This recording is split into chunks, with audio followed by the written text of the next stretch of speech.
देश दुनिया च वसते पंजाबियों ਨੂੰ जी आया। मैं हरजिंदर सिंह रंधावा, तुसीं देख रहे हो पंजाब टैलीविजन और मेरे नाल ने सीनियर जर्नलिस्ट सरदार हमीर सिंह जी, संपादक पंजाब टैलीविजन। इन्हां दे नाल सरदार जगरूप सिंह सेखों गुरु नानक देव यूनिवर्सिटी तो और प्रसिद्ध मुलांकणकार ने, टिप्पणीकार ने, और इन्हां दे नाल सरदार जगतार सिंह जी, उगे इतिहासकार भी, जर्नलिस्ट भी। मैं जी आया। थैंक यू जी, शुक्रिया। ਮੁੱਢਲੇ ਸ਼ਬਦਾਂ 'ਚ ਮੈਂ ਦੇਸ਼ ਦੇ ਵਿੱਚ ਅੱਜ ਸਵੇਰ ਦੀ ਤਸਵੀਰ ਨੂੰ ਲੈ ਕੇ ਉਤਸ਼ਾਹਿਤ ਮਹਿਸੂਸ ਕਰਦਾ ਸੀ। ਵੱਖ-ਵੱਖ ਰਾਸ਼ਟਰਾਂ ਦੇ ਮੁਖੀ ਜਦੋਂ ਰਾਜਘਾਟ ਤੇ ਸੀਗੇ, ਤਸਵੀਰ ਵਧੀਆ ਬਣ ਰਹੀ ਸੀ। ਜਿਸ ਤਰੀਕੇ ਦਾ ਡੈਕਲੇਰੇਸ਼ਨ ਐਲਾਨਨਾਮਾ ਹੋਇਆ ਔਰ ਜਿਸ ਤਰੀਕੇ ਨਾਲ ਉਹ ਇੱਕ ਦਿਨ ਪਹਿਲਾਂ ਹੀ, ਹਾਲਾਂਕਿ ਸ਼ਾਮੀ 5 ਵਜੇ ਖਾਤਮਾ ਹੁੰਦਾ G20 ਦਾ, ਲੇਕਿਨ ਇਹ ਕੱਲ ਹੀ ਸ਼ਾਮ ਨੂੰ ਇਸ ਤਰ੍ਹਾਂ ਦਾ ਐਲਾਨਨਾਮਾ ਆ ਜਾਣਾ, ਇਹਦਾ ਮਤਲਬ ਮੈਨੇਜਮੈਂਟ ਤਗੜੀ ਸੀ। 24 ਦੀ ਇਲੈਕਸ਼ਨ 'ਚ ਜਾਣ ਤੋਂ ਪਹਿਲਾਂ ਦੇਸ਼ ਦੇ ਪ੍ਰਧਾਨ ਮੰਤਰੀ ਨੇ ਪ੍ਰਬੰਧ ਤਗੜੇ ਕੀਤੇ ਹੋਏ ਸੀ। ਖੈਰ, ਇਹਦੇ ਲਈ ਦੇਸ਼ ਨੂੰ ਮੁਬਾਰਕ। ਆਪਾਂ ਅੱਗੇ ਵਧਦੇ ਹਾਂ ਹੁਣ ਮੁੱਦਿਆਂ ਤੇ। ਪੰਜਾਬ ਦੀ ਰਾਜਨੀਤੀ ਕਿਸ ਕਰਵਟ ਬੈਠ ਰਹੀ ਆ? ਦੋ ਅਹਿਮ ਸਵਾਲ।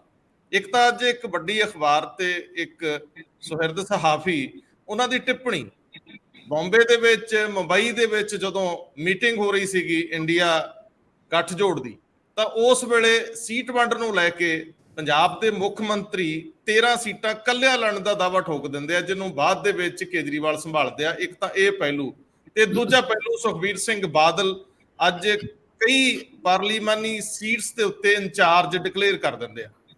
ਪਹਿਲੀ ਨਜ਼ਰ ਇੰਜ ਲੱਗ ਰਿਹਾ ਕਿ ਜਿਹੜੇ ਨਾਂ ਦਿੱਤੇ ਗਏ, ਭਾਵੇਂ ਉਹ ਆਨੰਦਪੁਰ ਸਾਹਿਬ ਤੋਂ, ਭਾਵੇਂ ਖਡੂਰ ਸਾਹਿਬ ਤੋਂ, ਬਠਿੰਡੇ ਤੋਂ, ਇੰਜ ਲੱਗਦਾ ਕਿ ਕੈਂਡੀਡੇਟ ਹੀ ਦਿੱਤੇ ਗਏ। ਖੈਰ, ਇਹ ਦਿਲਚਸਪੀਆਂ ਨੇ। 24 ਦੀ ਰਾਜਨੀਤੀ ਕਿਹੋ ਜਿਹੀ ਹੋਣ ਵਾਲੀ ਆ, 24 ਦੇ ਨਤੀਜੇ ਕਿਹੋ ਜਿਹੇ ਹੋਣ ਵਾਲੇ ਆ, ਔਰ 24 ਤੋਂ ਬਾਅਦ ਪਾਰਟੀਆਂ ਦੀ ਰਾਜਨੀਤੀ, ਪਾਰਟੀਆਂ ਦੀ ਲੀਡਰਸ਼ਿਪ ਕਿਹੋ ਜਿਹੀ ਹੋਣ ਵਾਲੀ? ਕੀ ਇਹ ਬਦਲ ਜਾਊਗੀ? ਕੀ ਲੀਡਰ ਬਦਲ ਜਾਣਗੇ? ਅਕਾਲੀ ਦਲ ਦੀ ਲੀਡਰਸ਼ਿਪ 'ਚ ਤਬਦੀਲੀ ਹੋ ਜਾਊਗੀ? ਕਾਂਗਰਸ ਆਪਣੇ ਲੀਡਰ ਬਦਲ ਦੇਊਗੀ? ਔਰ ਕੀ ਭਗਵੰਤ ਮਾਨ ਕਮਜ਼ੋਰ ਹੋਣਗੇ ਜਾਂ ਤਗੜੇ ਹੋ ਕੇ ਨਿਕਲਣਗੇ? ਇਹ ਸਾਰੇ ਸਵਾਲ ਐਡਰੈਸ ਕਰਦੇ ਆ। ਸਭ ਤੋਂ ਪਹਿਲਾਂ ਸਰਦਾਰ ਜਗਤਾਰ ਸਿੰਘ ਜੀ, ਉਹ ਅਹਿਮ ਟਿੱਪਣੀ ਜਿਹੜੀ ਇੱਕ ਪੀਸ ਦੇ ਰੂਪ ਵਿੱਚ ਇੰਡੀਅਨ ਐਕਸਪ੍ਰੈਸ ਅਖਬਾਰ ਦਾ ਹਿੱਸਾ ਬਣਦੀ ਆ ਕਿ ਭਗਵੰਤ ਮਾਨ 13 ਸੀਟਾਂ ਲੜਨ ਦਾ ਦਾਅਵਾ ਕਰ ਦਿੰਦੇ ਆ ਬੰਬੇ ਵਾਲੀ ਮੀਟਿੰਗ ਦੇ ਵਿੱਚ, ਜਿੱਥੇ ਕੇਜਰੀਵਾਲ ਮੌਕਾ ਸੰਭਾਲਦੇ। ਗੱਲ ਉੱਥੋਂ ਤੋਰ ਦਿਓ। ਮੈਂ 2 ਮਿੰਟ ਦੇ ਵਿੱਚ ਪਹਿਲਾਂ ਤਾਰੀਫ ਕਰਦੇ ਹਾਂ ਕਿ ਭਾਰਤ ਸਰਕਾਰ ਨੇ, ਮੈਂ ਹੁਣ ਭਾਰਤ ਲਫ਼ਜ਼ ਵਰਤੂੰਗਾ ਕਿਉਂਕਿ ਅਫੀਸ਼ੀਅਲ ਹੋ ਗਿਆ, ਇੱਕ ਬਹੁਤ ਸਫਲ G20 ਪ੍ਰੋਗਰਾਮ ਕਰਵਾਇਆ ਤੇ ਡੈਕਲੇਰੇਸ਼ਨ ਵੀ ਅਲਟੀਮੇਟਲੀ ਇੱਕ ਅਨਾਉਂਸਮੈਂਟ ਆ ਗਈ ਸਾਰੀ, ਕਿਉਂਕਿ ਇਹ ਲੱਗ ਰਿਹਾ ਸੀਗਾ ਕਿ ਯੂਕਰੇਨ ਕਰਕੇ ਕੋਈ ਪ੍ਰੋਬਲਮਸ ਹੈਗੀਆਂ ਤੇ ਅਲਟੀਮੇਟਲੀ ਉਹ ਸਾਫ਼ ਇੱਕ ਰੈਫਰੈਂਸ ਉਸ ਸਾਰੀ ਗੱਲ ਨੂੰ ਦੇ ਕੇ ਡਿਕਲੇਰੇਸ਼ਨ ਆ ਗਈ ਹੈ। ਲੇਕਿਨ ਮੈਂ ਇੱਕ ਗੱਲ ਦੇਖੀ, ਮੈਂ ਦੇਖ ਰਿਹਾ ਸੀਗਾ ਕਿ US ਮੀਡੀਆ ਦੇ ਵਿੱਚ ਜਿੰਨਾ ਦੇਖ ਸਕਦੇ ਹਾਂ, ਚਾਈਨੀਜ਼ ਮੀਡੀਆ ਦੇ ਵਿੱਚ ਕੀ ਕੁਛ ਛਪਿਆ। ਨਿਊਯਾਰਕ ਟਾਈਮ ਦਾ ਫਰੰਟ ਪੇਜ ਬਲੈਕ ਸੀ, ਇਹ ਕਾਪੀ ਮੈਂ ਦੇਖੀ ਉਹਨਾਂ ਦੀ 10 ਤਰੀਕ ਦਾ। ਵਾਸ਼ਿੰਗਟਨ ਪੋਸਟ ਨੇ ਇੱਕ ਸਟੋਰੀ ਜਿਹੜੀ ਕੀਤੀ ਹੈ, ਉਹਨੇ ਇਹ ਲਿਖਿਆ ਕਿ ਮਹਾਤਮਾ ਗਾਂਧੀ ਦੀ ਸਮਾਧੀ ਤੇ ਸ਼ਰਧਾਂਜਲੀ ਭੇਟ ਕਰਨ ਤੋਂ ਬਾਅਦ ਉਹਨਾਂ ਦੇ ਪ੍ਰੈਜ਼ੀਡੈਂਟ ਉੱਥੋਂ ਉੱਡ ਪਏ। ਹੋਇਆ ਕਿ G20 ਬਾਰੇ ਇਹ 'ਚ ਕੋਈ ਜ਼ਿਕਰ ਹੀ ਨਹੀਂ ਉਹਦੇ ਵਿੱਚ, ਤੇ ਉਹਨਾਂ ਨੇ ਉਸ ਤੋਂ ਬਾਅਦ ਅੱਗੇ ਕਿੱਥੇ ਜਾਣਾ ਉਹ ਸਾਰਾ ਪ੍ਰੋਗਰਾਮ ਸੀਗਾ। ਪੀਕਿੰਗ ਦੇ ਪੇਪਰ ਬੀਜਿੰਗ, ਚੀਨ ਦੇ ਪੇਪਰ ਗਲੋਬਲ ਟਾਈਮ ਦੇ ਵਿੱਚ ਜਿਹੜਾ ਇਹ ਮੇਨ ਇੱਥੇ ਫੈਸਲਾ ਹੋਇਆ, shipping cum rail link through Saudi Arabia to Europe, India, Saudi Arabia, Europe, ਇਹਦੇ ਬਾਰੇ ਉਹਨਾਂ ਨੇ ਲਿਖਿਆ ਕਿ ਅਮਰੀਕਾ ਦਾ ਇਹ ਪੁਰਾਣਾ ਪ੍ਰਪੋਜ਼ਲ ਹੈ। ਸੋ ਮੈਂ ਰੈਫਰੈਂਸ ਵੀ ਦੇਣਾ ਚਾਹੁੰਦਾ ਸੀਗਾ। ਵੈਸੇ ਅੱਜ ਸਵੇਰੇ ਇਹਦੀ ਫੋਟੋ ਬੜੀ ਵਾਇਰਲ ਹੋਈ, ਜਿਹੜਾ ਵੈਨਿਊ ਸੀ ਮੰਡਪਮ, ਭਾਰਤ ਮੰਡਪਮ, ਜਿੱਥੇ ਇਹ ਸਾਰੀ ਮੀਟਿੰਗ ਹੋਈ। ਰਾਤ ਕਿਤੇ ਮੀਂਹ ਪਿਆ ਤੇ ਸਵੇਰੇ ਉੱਥੇ ਚਾਰੇ ਪਾਸੇ ਪਾਣੀ ਖੜਾ ਹੋ ਗਿਆ ਸੀਗਾ, ਉਹ ਸਵੇਰ ਦੀ ਵਾਇਰਲ ਹੋ ਰਹੀ ਸੀ। ਚਲੋ ਆਪਾਂ ਹੁਣ ਅੱਗੇ ਚੱਲਦੇ ਹਾਂ। ਅੱਜ ਇੰਡੀਅਨ ਐਕਸਪ੍ਰੈਸ ਦੇ ਵਿੱਚ ਕੂਮੀ ਕਪੂਰ ਬਹੁਤ ਸੀਨੀਅਰ ਜਰਨਲਿਸਟ ਹੈਗੇ ਆ, ਉਹ ਡਾਇਰੀ ਲਿਖਦੇ ਹੁੰਦੇ ਵੀਕਲੀ, ਤੇ ਉਹਨਾਂ ਦੀ ਡਾਇਰੀ ਦੇ ਵਿੱਚ ਬਹੁਤ ਵਧੀਆ ਇੱਕ ਇਨਫੋਰਮੇਸ਼ਨ ਪੰਜਾਬ ਦੇ ਸੰਬੰਧ ਦੇ ਵਿੱਚ ਹੈ। ਉਹਨਾਂ ਨੇ ਉਹ ਪੀਸ ਤਾਂ ਕੀਤਾ ਹੈ ਕਿ ਕਿਵੇਂ ਵੱਖਰੀਆਂ ਵੱਖਰੀਆਂ ਸੁਰਾਂ ਉੱਠੀਆਂ ਜਦੋਂ ਇੰਡੀਆ INDIA ਗਰੁੱਪ ਦੀ ਮੀਟਿੰਗ ਮੁੰਬਈ ਹੋਈ, ਤੇ ਉਹਦੇ 'ਚ ਜਿਹੜਾ ਸਾਨੂੰ ਕਨਸਰਨ ਕਰਦਾ ਹੈ ਉਹ ਭਗਵੰਤ ਮਾਨ ਹੋਰਾਂ ਦੀ ਜਿਹੜੀ ਸਪੀਚ ਹੈ ਉਹ ਕਨਸਰਨ ਕਰਦੀ ਆ ਜੀ। ਭਗਵੰਤ ਮਾਨ ਹੋਰਾਂ ਨੇ ਬਿਲਕੁਲ ਅਸਰਟ ਹੋ ਕੇ ਕਿਹਾ ਕਿ ਅਸੀਂ 13 ਦੀਆਂ 13 ਸੀਟਾਂ ਲੋਕ ਸਭਾ ਦੀਆਂ ਲੜਾਂਗੇ। ਤੇ ਉਹਨਾਂ ਨੇ ਆਰਗੂਮੈਂਟ ਦਿੱਤੀ ਕਿ ਅਸੀਂ 92 ਸੀਟਾਂ ਅਸੈਂਬਲੀ ਦੀਆਂ ਜਿੱਤੇ ਹੋਏ ਆ ਜੀ ਤੇ ਇਸ ਕਰਕੇ ਸਾਡਾ ਰਾਈਟ ਹੈ। ਹੁਣ ਤੱਕ ਪੰਜਾਬ ਦੇ ਕਾਂਗਰਸੀ ਕਹਿੰਦੇ ਰਹੇ ਸੀਗੇ, ਕਹਿ ਰਹੇ ਸੀਗੇ ਕਿ ਅਸੀਂ ਆਪ ਨਾਲ ਕੋਈ ਸਮਝੌਤਾ ਕਰਨ ਦੇ ਹੱਕ ਦੇ ਵਿੱਚ ਨਹੀਂ, ਤੇ ਅਸੀਂ ਆਪਣੀ ਹਾਈ ਕਮਾਂਡ ਨੂੰ ਇਹ ਗੱਲ ਕਨਵੇ ਕਰ ਦਿੱਤੀ ਹੈ। ਹੁਣ ਪੰਜਾਬ ਦਾ ਮੁੱਖ ਮੰਤਰੀ ਜਿਹਦੀ ਪਾਰਟੀ ਦੇ ਨਾਲ ਇਹ ਸਮਝੌਤਾ ਹੋਣਾ ਸੀਗਾ, ਉਹ ਮੀਟਿੰਗ ਦੇ ਵਿੱਚ ਕਹਿ ਰਿਹਾ ਹੈ ਕਿ ਮੈਂ ਪੰਜਾਬ ਦੇ ਵਿੱਚ ਕਾਂਗਰਸ ਨੂੰ ਕੋਈ ਸੀਟ ਛੱਡਣ ਨੂੰ ਤਿਆਰ ਨਹੀਂ। ਉਸ ਤੋਂ ਬਾਅਦ ਅਰਵਿੰਦ ਕੇਜਰੀਵਾਲ ਹੋਰਾਂ ਨੇ ਥੋੜਾ ਜਿਹਾ ਕਾਮ ਡਾਊਨ ਕੀਤਾ ਤੇ ਨਾਲ ਉਹਨਾਂ ਨੇ ਕਿਹਾ ਕਿ ਸਾਨੂੰ ਰਾਜਸਥਾਨ ਤੇ ਗੁਜਰਾਤ ਦੇ ਵਿੱਚ ਕਾਂਗਰਸ ਕੰਸੈਸ਼ਨ ਨਹੀਂ ਦੇ ਰਹੀ, ਅਸੀਂ ਅਕੋਮੋਡੇਟ ਕਰਨ ਨੂੰ ਤਿਆਰ ਹਾਂ। ਉਹਨੂੰ ਕਵਰ ਅਪ ਕੀਤਾ ਹੈ। ਇਹਦਾ ਮਤਲਬ ਇਹ ਹੈ ਕਿ ਆਮ ਆਦਮੀ ਪਾਰਟੀ ਦੇ ਵਿੱਚ ਵੀ ਜਿਹੜੀ ਪਾਵਰ ਸਟਰਗਲ ਵੀ ਹੈ ਉਹ ਵੀ ਆਨ ਹੈ, ਤੇ ਵੱਧ ਤੋਂ ਵੱਧ ਸੀਟਾਂ ਲੈਣ ਦੀ ਜਿਹੜੀ ਕੋਸ਼ਿਸ਼ ਹੈ ਲੋਕ ਸਭਾ ਦੀ ਉਹ ਵੀ ਆਨ ਹੈ ਜੀ। ਕਿਉਂਕਿ ਫੈਸਲਾ ਜਦੋਂ ਹੋਣਾ ਅਲਟੀਮੇਟਲੀ ਔਰ ਸ਼ਾਇਦ ਭਗਵੰਤ ਮਾਨ ਹੋਰਾਂ ਦਾ ਉਹ ਰੋਲ ਨਾ ਹੋਵੇ, ਉਸ ਡਿਸੀਜਨ ਮੇਕਿੰਗ ਬਾਡੀ ਚੋਂ ਮੈਂਬਰ ਨਹੀਂਗੇ ਜਿਹਦੇ 'ਚ ਫੈਸਲਾ ਹੋਣਾ ਜੀ, ਲੇਕਿਨ ਉਹਨਾਂ ਨੇ ਆਪਣਾ ਕਾਰਡ ਪਲੇ ਕਰਤਾ। ਮੈਂ ਇਹਨੂੰ ਜਿਹੜੀ ਆਪ ਦੀ ਪਾਵਰ ਸਟਰਗਲ ਹੈ ਅਰਵਿੰਦ ਕੇਜਰੀਵਾਲ ਵਰਸਸ ਭਗਵੰਤ ਮਾਨ, ਮੈਂ ਇਹਨੂੰ ਇਸ ਕੰਟੈਕਸਟ ਦੇ ਵਿੱਚ ਵੀ ਦੇਖਦਾ। ਭਗਵੰਤ ਮਾਨ ਦੇਖਣ ਨੂੰ ਲੱਗਦੇ ਹੁੰਦੇ ਸੀਗੇ ਕਿ ਬਈ ਇਹ ਤਾਂ ਕਾਮੇਡੀਅਨ ਹੈ, ਲੇਕਿਨ ਜੇ ਆਪਾਂ ਝਾਤ ਮਾਰੀਏ ਪਿੱਛੇ, ਇਹਨਾਂ ਨੇ ਤਾਂ ਆਪਣਾ ਕੋਈ ਸਾਥੀ ਅੱਗੇ ਵਧਣ ਦਿੱਤਾ ਹੀ ਨਹੀਂ ਸੀ ਕਦੇ, ਤੇ ਅਲਟੀਮੇਟਲੀ ਬਾਈ ਐਲੀਮੀਨੇਸ਼ਨ ਹਰ ਇੱਕ ਨੂੰ ਮੈਂ ਲਫ਼ਜ਼ ਵਰਤੋਂ ਛਾਂਗ ਕੇ ਇਹਨਾਂ ਨੇ ਇਹ ਮੁੱਖ ਮੰਤਰੀ ਬਣੇ। ਸੋ ਇਹ ਜੜਾ ਭਗਵੰਤ ਮਾਨ ਹੋ ਰਹੀਆਂ ਦਾ ਬਹੁਤ ਡੀਪ ਹੈ, ਉਹ ਲਾਈਟਲੀ ਲੈਣ ਦੀ ਗੱਲ ਨਹੀਂ ਗਈ। ਜਿਸ ਢੰਗ ਨਾਲ ਉਹਨਾਂ ਨੇ ਆਪਣੀ ਸਿਆਸਤ ਕੀਤੀ ਇੱਥੇ ਤੱਕ ਪਹੁੰਚੇ ਹੈ, ਉਹਨਾਂ ਨੇ ਆਪਣਾ ਕੋਈ ਸਾਥੀ ਬਖਸ਼ਿਆ ਹੀ ਨਹੀਂ ਪੁਰਾਣਾ। ਹੁਣ ਉਹ ਜਿਹੜੀ ਪਾਵਰ ਸਟਰਗਲ ਹੈ ਮੇਰੇ ਖਿਆਲ ਉੱਪਰ ਤੱਕ ਆ ਗਈ ਹੈ, ਲੇਕਿਨ ਉਹਨਾਂ ਦਾ ਇਹ ਸਟੈਂਡ ਲੈਣਾ ਕਿ ਅਸੀਂ 13 ਦੀਆਂ 13 ਲੜਾਂਗੇ ਡਟ ਕੇ, ਇਹ ਸਿਗਨੀਫੀਕੈਂਟ ਹੈ। ਤੇ ਇਹਦੇ ਨਾਲ ਜਿਹੜੀ ਇਹ ਇਹਨਾਂ ਦੀ ਬਾਰਗੇਨਿੰਗ ਹੋਣੀ ਹੈ ਉਹਦੇ ਵਿੱਚ ਇਹ ਗੱਲ ਇਫੈਕਟ ਕਰੇਗੀ, ਕਿਉਂਕਿ ਪੰਜਾਬ ਦੇ ਕਾਂਗਰਸੀ ਵੀ ਕਹਿ ਰਹੇ ਤੇ ਇਹ ਵੀ ਕਹਿ ਰਹੇ ਆ ਅਲਟੀਮੇਟਲੀ ਦਾ ਫੈਸਲਾ ਉੱਪਰ ਵਾਲਿਆਂ ਨੇ ਕਰਨਾ ਹੈ। ਲੇਕਿਨ ਮੈਨੂੰ ਇਹ ਗੱਲ ਆਪਣੇ ਆਪ ਦੇ ਵਿੱਚ ਬੜੀ ਕਮਾਲ ਦੀ ਲੱਗੀ ਹੈ। ਇਹ ਸਿਰਫ ਇਹੀ ਨਹੀਂ, ਕੁਝ ਰੌਲੇ ਹੋਰ ਵੀ ਸੀ। ਮਮਤਾ ਬੈਨਰਜੀ ਨੇ ਵੀ ਆਬਜੈਕਟ ਕੀਤਾ ਕਿ ਜਿਹੜਾ CPI ਦਾ ਡੀ ਰਾਜਾ ਸੀਗਾ, ਉਹ ਕਹਿੰਦੀ ਵੀ ਇਹਨਾਂ ਕੋਲੇ ਲੋਕ ਸਭਾ 'ਚ ਤਾਂ ਮੈਂਬਰ ਹੀ ਕੋਈ ਨਹੀਂ, ਤੇ ਬਿਨਾਂ ਮਤਲਬ ਅਸਰਟ ਕਰਨ ਦੀ ਕੋਸ਼ਿਸ਼ ਕਰ ਰਹੇ ਹੈ। ਇਸ ਤਰ੍ਹਾਂ ਹੋਰ ਵੀ ਗੱਲਾਂ ਹੋਈਆਂ ਵਿੱਚ। ਹਾਂਜੀ ਜੀ। ਤੇ ਨਿਤਿਸ਼ ਕੁਮਾਰ ਦੇ ਬਾਰੇ ਵੀ ਉਹਨਾਂ ਨੇ ਬੜਾ ਸਟੈਂਡ ਸਪੈਸ਼ਲੀ ਮਮਤਾ ਬੈਨਰਜੀ ਦਾ, ਜਿਹੜੀ ਗੱਲ ਚੱਲੀ ਕਿ ਨਿਤਿਸ਼ ਕੁਮਾਰ ਨੂੰ ਕਨਵੀਨਰ ਬਣਾਇਆ ਜਾਵੇ ਤੇ ਮਮਤਾ ਬੈਨਰਜੀ ਇਹਦੇ ਅਗੇਂਸਟ ਜੀ। ਸੋ ਇਨਫੋਰਮੇਸ਼ਨ ਇਸ ਇਨ ਪੀਸ ਬਹੁਤ ਜ਼ਿਆਦਾ ਹੈਗੀ ਹੈ, ਕੰਕਰੀਟ ਇਨਫੋਰਮੇਸ਼ਨ ਹੈ, ਤੇ ਕੋਮੇ ਕਪੂਰ ਦੀ ਜਿਹੜੀ ਇਨਫੋਰਮੇਸ਼ਨ ਹੁੰਦੀ ਉਹ ਕੰਕਰੀਟ ਹੁੰਦੀ ਹੈ। ਕੁਦਰਤੀ ਤੌਰ ਤੇ ਇਹ ਅੰਦਰੋਂ ਆਈ ਇਨਫੋਰਮੇਸ਼ਨ ਹੈ, ਵੱਖ-ਵੱਖ ਲੋਕਾਂ ਨਾਲ ਗੱਲ ਕਰਨ ਤੋਂ ਬਾਅਦ ਇਹੋ ਜਿਹੇ ਪੀਸ ਲਿਖੇ ਜਾਂਦੇ ਔਰ ਇੰਨੇ ਸੀਨੀਅਰ ਲੋਕਾਂ ਨੂੰ ਇਨਫੋਰਮੇਸ਼ਨ ਪਹੁੰਚਾਈ ਵੀ ਜਾਂਦੀ ਹੈ।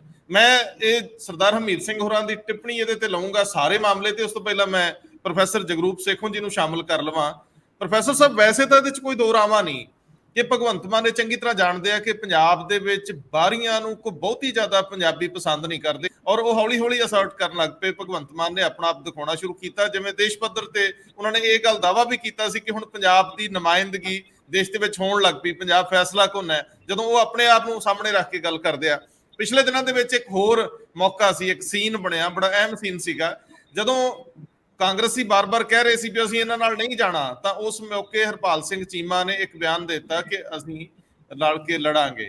ਅਜੇ 2 ਦਿਨ ਨਹੀਂ ਸੀ ਹੋਏ, ਇੱਕ ਬਹੁਤ ਜੂਨੀਅਰ ਮਿਨਿਸਟਰ ਤੋਂ ਇੱਕ ਬਿਆਨ ਦਵਾਇਆ ਗਿਆ ਕਿ ਅਸੀਂ ਬਿਲਕੁਲ ਇਹਨਾਂ ਨਾਲ ਰਲ ਕੇ ਨਹੀਂ ਲੜਾਂਗੇ। ਹਰਪਾਲ ਸਿੰਘ ਚੀਮਾ ਦੀ ਸਥਿਤੀ ਬੜੀ ਅਜੀਬੋ-ਗਰੀਬ ਹੋ ਗਈ। ਹਰਪਾਲ ਸਿੰਘ ਚੀਮਾ ਦੂਜੇ ਨੰਬਰ ਦੇ ਮੰਤਰੀ ਨੇ, ਦੂਜੇ ਨੰਬਰ ਦੇ ਲੀਡਰ ਨੇ, ਪੰਜਾਬ ਦੇ ਵਿੱਚ LOP ਰਹੇ ਨੇ। ਸੋ ਭਗਵੰਤ ਮਾਨ ਦੀ ਰਣਨੀਤੀ ਅੱਗੇ ਕਈ ਚੀਜ਼ਾਂ ਇਸ ਤਰ੍ਹਾਂ ਦੀਆਂ ਹੁੰਦੀਆਂ। ਕੀ ਕੇਜਰੀਵਾਲ ਇਸ ਤਰ੍ਹਾਂ ਦੀ ਰਣਨੀਤੀ ਨੂੰ ਪਸੰਦ ਕਰਨਗੇ? ਆਉਂਦੇ ਦਿਨਾਂ 'ਚ ਇਹ ਪਾਵਰ ਟਸਲ ਅੰਦਰ ਜਿਹੜੀ ਹੈ ਇਨਰ ਸਾਈਡ ਉਹ ਕਿੰਨੀ ਕੁ ਵਧੂਗੀ? ਇਹ ਸਾਰੇ ਸਵਾਲ ਤਾਂ ਚੱਲਦੇ ਰਹਿਣਗੇ। ਸਵਾਲ 24 ਤੋਂ ਬਾਅਦ ਵਾਲਾ ਦੇਖਿਆ ਜਾਣਾ, ਪਰ ਮੈਂ 24 ਤੋਂ ਪਹਿਲਾਂ ਆਉਣਾ ਚਾਹੂੰਗਾ। ਪ੍ਰੋਫੈਸਰ ਸੇਖੋਂ ਸਾਹਿਬ, ਤੁਹਾਡੇ ਅੰਕੜੇ ਬੜੇ ਸਟੀਕ ਹੁੰਦੇ ਆ, ਤੁਸੀਂ ਵੱਖ-ਵੱਖ ਇਲੈਕਸ਼ਨਾਂ ਤੋਂ ਪਹਿਲਾਂ ਬਹੁਤ ਸਾਰੀਆਂ ਸਟੱਡੀਜ਼ ਕੀਤੀਆਂ, ਬਹੁਤ ਸਾਰੇ ਸਰਵੇਆਂ ਦਾ ਹਿੱਸਾ ਰਹੇ, ਤੁਸੀਂ ਬਹੁਤ ਸਾਰੇ ਮੌਕਿਆਂ ਦੇ ਉੱਤੇ ਬਹੁਤ ਸਟੀਕ ਐਨਾਲਿਸਿਸ ਦਿੱਤੇ ਹੋਏ ਆ। ਮੈਂ ਸਮਝਣਾ ਤੁਹਾਡੇ ਤੋਂ ਚਾਹੂੰਗਾ ਕਿ ਤਸਵੀਰ ਕੀ ਬਣ ਰਹੀ ਆ?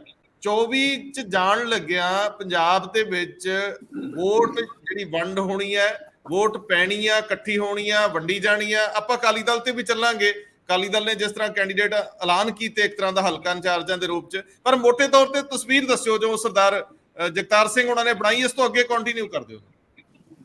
ਮੈਨੂੰ ਲੱਗਦਾ ਕਿ ਸਾਨੂੰ ਦੋ ਲੇਅਰ ਦੇ ਉੱਤੇ ਚੀਜ਼ ਨੂੰ ਦੇਖਣੀ ਚਾਹੀਦੀ ਆ। ਇੱਕ ਇਹ ਪੋਲੀਟੀਕਲ ਪਾਰਟੀਆਂ ਦੇ ਲੀਡਰ ਕੀ ਕਹਿੰਦੇ ਆ ਜੀ, ਮੁੱਖ ਮੰਤਰੀ ਸਾਹਿਬ ਕੀ ਕਹਿੰਦੇ ਆ, ਮੰਤਰੀ ਸਾਹਿਬ ਕਹਿੰਦੇ ਆ, ਕਨਵੀਨਰ ਕੀ ਕਹਿੰਦੇ, ਲੋਕ ਕੀ ਸੋਚਦੇ ਆ ਜੀ। ਲੋਕ, ਮੈਨੂੰ ਲੱਗਦਾ ਕਿ ਖਾਸ ਕਰਕੇ ਪੰਜਾਬ ਦੇ ਲੋਕ ਜਿਹੜੇ ਹੈਗੇ ਆ ਬਹੁਤ ਆਟੋਨਮਸ ਹੈ ਇਸ ਮਾਮਲੇ ਦੇ ਵਿੱਚ, ਔਰ ਸਾਰੇ ਦੇਸ਼ ਦੇ ਵਿੱਚ ਹੀ ਉਹ ਡਿਸਟਿੰਕਟ ਕਰਦੇ ਆ ਕਿ ਜਦੋਂ ਸਟੇਟ ਦੀ ਇਲੈਕਸ਼ਨ ਹੁੰਦੀ ਆ ਉਦੋਂ ਅਸੀਂ ਕਿੱਦਾਂ ਰਿਸਪੌਂਡ ਕਰਨਾ ਹੈ, ਜਦੋਂ ਨੈਸ਼ਨਲ ਇਲੈਕਸ਼ਨ ਹੋਣੀ ਆ ਉਦੋਂ ਅਸੀਂ ਕਿਸ ਤਰੀਕੇ ਨਾਲ ਰਿਸਪੌਂਡ ਕਰਨਾ ਹੈ ਜੀ।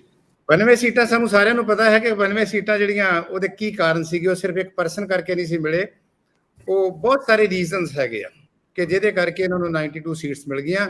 ਤਾਂ 92 ਸੀਟ ਦਾ ਹਿਸਾਬ ਲਾ ਲੈਂਦੇ ਆ ਵੀ 10 ਸੀਟਾਂ ਦਾ ਸਾਡਾ ਕਲੇਮ ਬਣਦਾ। ਕਦੀ ਇਦਾਂ 2+2 ਨਹੀਂ ਹੁੰਦਾ। ਸਰਦਾਰ ਬੇਅੰਤ ਸਿੰਘ ਨੇ 87 ਸੀਟਾਂ ਜਿੱਤੀਆਂ ਸੀ 92 ਦੇ ਵਿੱਚ, ਤੇ ਸ਼ਾਇਦ 12 ਸੀਟਾਂ ਜਿੱਤੀਆਂ ਸੀ ਪਾਰਲੀਮੈਂਟ ਦੀਆਂ। ਤੇ ਜਿਹੜੀਆਂ ਅਗਲੀਆਂ ਇਲੈਕਸ਼ਨਾਂ ਹੋਈਆਂ ਸੀ ਆਪਾਂ ਸਾਰਿਆਂ ਨੂੰ ਪਤਾ ਵੀ ਉਹਦੇ ਵਿੱਚੋਂ ਕੀ ਹੋਇਆ ਸੀ। ਉਹਦੇ ਵਿੱਚੋਂ ਦੂਸਰੀ ਗੱਲ ਰਹੀ ਕਿ ਮੈਨੂੰ ਹੁਣ ਕਈ ਵਾਰੀ ਲੱਗਦਾ ਹੁੰਦਾ ਕਿ ਸਰਦਾਰ ਭਗਵੰਤ ਸਿੰਘ ਮਾਨ ਹੋਣੀ ਜਿੰਨੀ ਵੱਡੀ ਜ਼ਿੰਮੇਵਾਰੀ, ਜਿੰਨੀ ਵੱਡੀ ਰਿਸਪੌਂਸਿਬਿਲਿਟੀ ਦਿੱਤੀ ਸੀਗੀ, ਪੰਜਾਬ ਸੈਂਟਰ ਰਿਸਪੌਂਸਿਬਿਲਿਟੀ, ਕਈ ਵਾਰੀ ਉਹ ਜਿਹੜਾ ਹੈਗਾ ਆਪਣੇ, ਕਿਉਂਕਿ ਚੀਫ ਮਿਨਿਸਟਰ ਹੋਣ ਦੇ ਨਾਤੇ ਉਹਨਾਂ ਦੇ ਇੱਕ ਕਹੀ ਹੋਈ ਗੱਲ ਦਾ ਉਹਦਾ ਵਜ਼ਨ ਹੁੰਦਾ, ਉਹਦਾ ਜਿਹੜਾ ਖਾਸ ਕਰਕੇ ਕਿਉਂਕਿ ਸੰਵਿਧਾਨਕ ਪਦ ਦੇ ਉੱਤੇ ਬੈਠੇ ਆ, ਉਹ ਕਈ ਵਾਰੀ ਇਸ ਤਰੀਕੇ ਦੀਆਂ ਗੱਲਾਂ ਕਰ ਜਾਂਦੇ ਆ ਜਿੱਦਾਂ ਤੁਸੀਂ ਕਿਹਾ ਕਿ ਬੰਬੇ ਦੇ ਵਿੱਚ ਉਹਨਾਂ ਨੇ ਉਹ ਗੱਲ ਉੱਥੇ ਕਰ ਦਿੱਤੀ। ਇਹ ਗੱਲ ਠੀਕ ਹੈਗਾ, ਕੇਜਰੀਵਾਲ ਹੁਣ ਪੰਜਾਬ ਦੇ ਲੋਕਾਂ ਦੀਆਂ ਅੱਖਾਂ ਦਾ ਤਾਰਾ ਨਹੀਂ ਹੈਗਾ, ਖਾਸ ਕਰਕੇ ਜਦੋਂ 7 ਰਾਜ ਸਭਾ ਦੇ ਮੈਂਬਰ ਜਿਹੜੇ ਹੈਗੇ ਸੀਗੇ ਉਹ ਲਿਆਣ ਕੇ ਉੱਥੇ ਦੇ ਦਿੱਤੇ ਸੀਗੇ। ਉਸ ਤੋਂ ਬਾਅਦ ਕੀ ਹੋਇਆ ਕਿ ਦਿੱਲੀ ਦੇ ਵਿੱਚ ਤਾਂ ਸਾਰੀ ਗਵਰਨੈਂਸ ਜਿਹੜੀ ਹੈਗੀ ਆ, ਲੈਫਟੀਨੈਂਟ ਗਵਰਨਰ ਜਿਹੜਾ ਹੈਗਾ ਇੰਪੋਰਟੈਂਟ ਹੋ ਗਿਆ, ਕੇਜਰੀਵਾਲ ਸਾਹਿਬ ਫ੍ਰੀ ਹੋ ਗਏ। 2 ਉਹਨਾਂ ਦੇ ਬਹੁਤ ਜਿਹੜੇ ਨੇੜੇ ਦੇ ਸਾਥੀ ਸੀਗੇ ਉਹ ਜੇਲ੍ਹ ਦੇ ਵਿੱਚ ਆ। ਹੌਲੀ ਸ਼ਾਇਦ ਪਤਾ ਵੀ ਲੱਗ ਰਿਹਾ ਵੀ ਸੂਈ ਇੱਧਰ ਨੂੰ ਘੁੰਮ ਰਹੀ ਆ ਕਿ ਇਲੈਕਸ਼ਨਾਂ ਤੋਂ ਪਹਿਲਾਂ ਸ਼ਾਇਦ ਇੱਦਾਂ ਦਾ ਵੀ ਹੋ ਜਾਏ।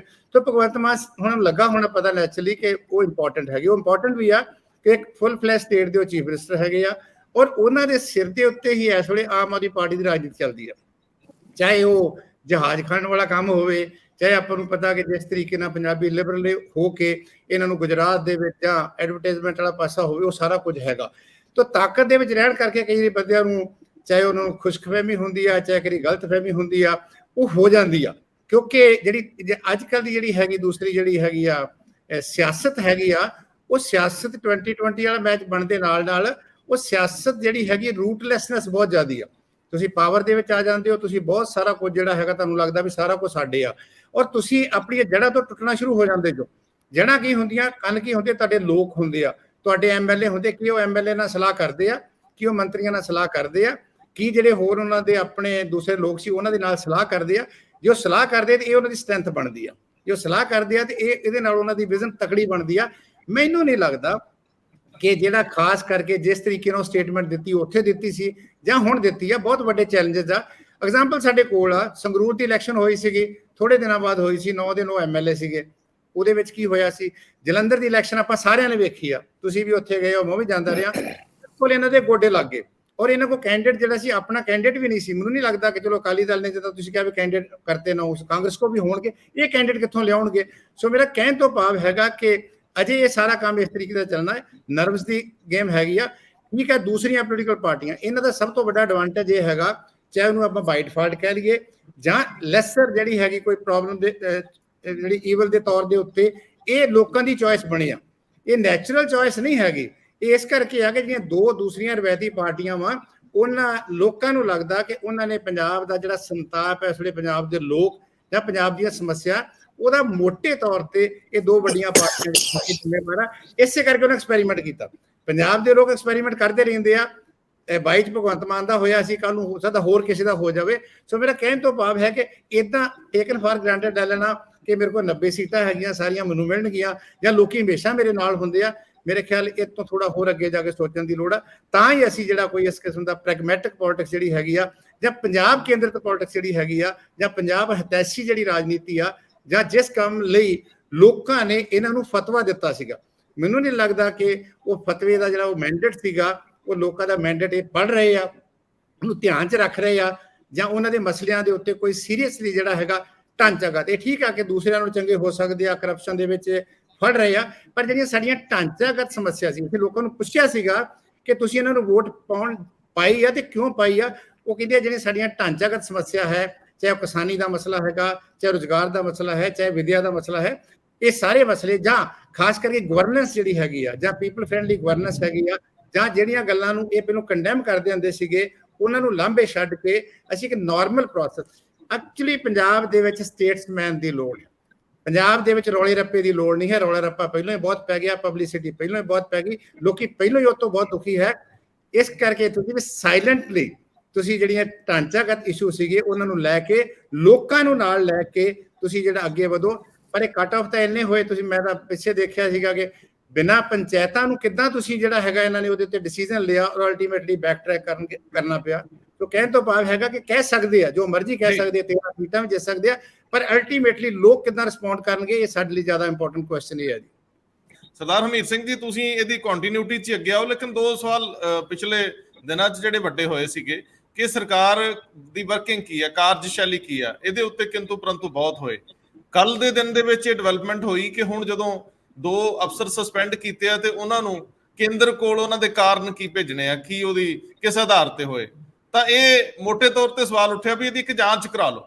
ਲੇਕਿਨ ਜਿਹੜੇ ਸਿਆਣੇ ਬੰਦੇ ਉਹ ਪੁੱਛਦੇ ਆ ਵੀ ਜੇ ਜਾਂਚ ਕਰਵਾ ਕੇ ਤੁਸੀਂ ਕਿਸੇ ਨੂੰ ਜ਼ਿੰਮੇਵਾਰੀ ਫਿਕਸ ਕਰਕੇ ਸਸਪੈਂਡ ਕਰਦੇ ਤੇ ਜ਼ਿਆਦਾ ਵਧੀਆ ਹੋਣਾ ਸੀ। ਖੈਰ ਮੈਂ ਇਹਨੂੰ ਛੱਡਦਾ।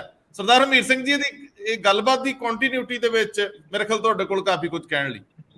ਨਹੀਂ, ਮੈਨੂੰ ਲੱਗਦਾ ਕਿ ਅਸਲ ਦੇ ਵਿੱਚ ਜਿਹੜਾ ਇੱਕ ਬਾਰਗੇਨਿੰਗ ਪਾਵਰ ਵਧਾਉਣ ਦਾ ਇੱਕ ਤਰੀਕਾਕਾਰ ਹੁੰਦਾ ਹੈ ਆਮ ਆਦਮੀ ਪਾਰਟੀ ਦੇ। ਜੇ ਭਗਵੰਤ ਮਾਨ ਦਾ 15 ਦਿਨ ਪਹਿਲਾਂ ਮੁੰਬਈ ਤੋਂ ਮੀਟਿੰਗ ਤੋਂ ਪਹਿਲਾਂ ਦਾ ਬਿਆਨ ਦੇਖੋ, ਸਭ ਤੋਂ ਪਹਿਲਾ ਲੀਡਰ ਪੰਜਾਬ ਦਾ ਉਹ ਹੈ ਜਿਹਨੇ ਇਹ ਕਿਹਾ ਸੀ ਕਿ ਵੱਡੇ ਇੰਟਰਸਟ ਦੇ ਵਿੱਚ ਛੋਟੇ ਇੰਟਰਸਟ ਛੱਡਣੇ ਪੈਂਦੇ ਨੇ, ਅਸੀਂ ਪੰਜਾਬ ਦੇ ਵਿੱਚ ਪੋਲਿਊਸ਼ਨ ਚ ਜਾਵਾਂਗੇ। ਉਹ ਭਗਵੰਤ ਮਾਨ ਦੀ ਸਟੇਟਮੈਂਟ ਹੈ, ਹੋਰ ਕਿਸੇ ਦੀ ਨਹੀਂ। ਇਹ ਤੋਂ ਪਹਿਲਾਂ ਮੁੰਬਈ ਮੀਟਿੰਗ ਤੋਂ ਉਦੋਂ ਬਾਅਦ ਸਟ੍ਰੈਟਜੀਕਲੀ ਪਾਰਟੀ ਨੇ ਸੋਚਿਆ ਹੋਣਾ ਕਿ ਇੱਕ ਬੰਦਾ ਵੱਧਵੀਂ। ਨਾਰਮਲੀ ਵੀ ਇਹ ਨੈਗੋਸ਼ੀਏਸ਼ਨ ਜਿਹੜੇ ਲੋਕ ਜਾਂਦੇ ਨੇ ਨਾ, ਕਿਸੇ ਵੀ ਡੈਪੂਟੇਸ਼ਨ ਜਾਂਦੇ ਨੇ ਛੋਟੀ ਪ੍ਰੋਬਲਮ ਤੋਂ ਲੈ ਕੇ ਵੱਡੀ ਤੱਕ, ਤਾਂ ਇੱਕ ਕੂਟਨੀਤਿਕ ਫੈਸਲਾ ਹੁੰਦਾ ਹੈ ਕਿ ਤੂੰ ਥੋੜਾ ਜਿਹਾ ਉੱਪਰ ਕਰੀ, ਕੋਈ ਗੱਲ ਨਹੀਂ, ਇੱਕ ਸਿਆਣਾ ਬੰਦਾ ਵਿੱਚ ਬੈਠਾ ਕਰੂਗਾ, ਉਹ ਥੋੜਾ ਜਿਹਾ ਤੈਨੂੰ ਨਰਮ ਕਰਨ ਦੀ ਟਰਾਈ ਕਰੂਗਾ। ਇੱਕ ਬਾਰਗੇਨਿੰਗ ਦੇ ਤੌਰ ਤਰੀਕੇ ਨੇ, ਇਹ ਨਾਰਮਲ ਗੱਲ ਹੈ।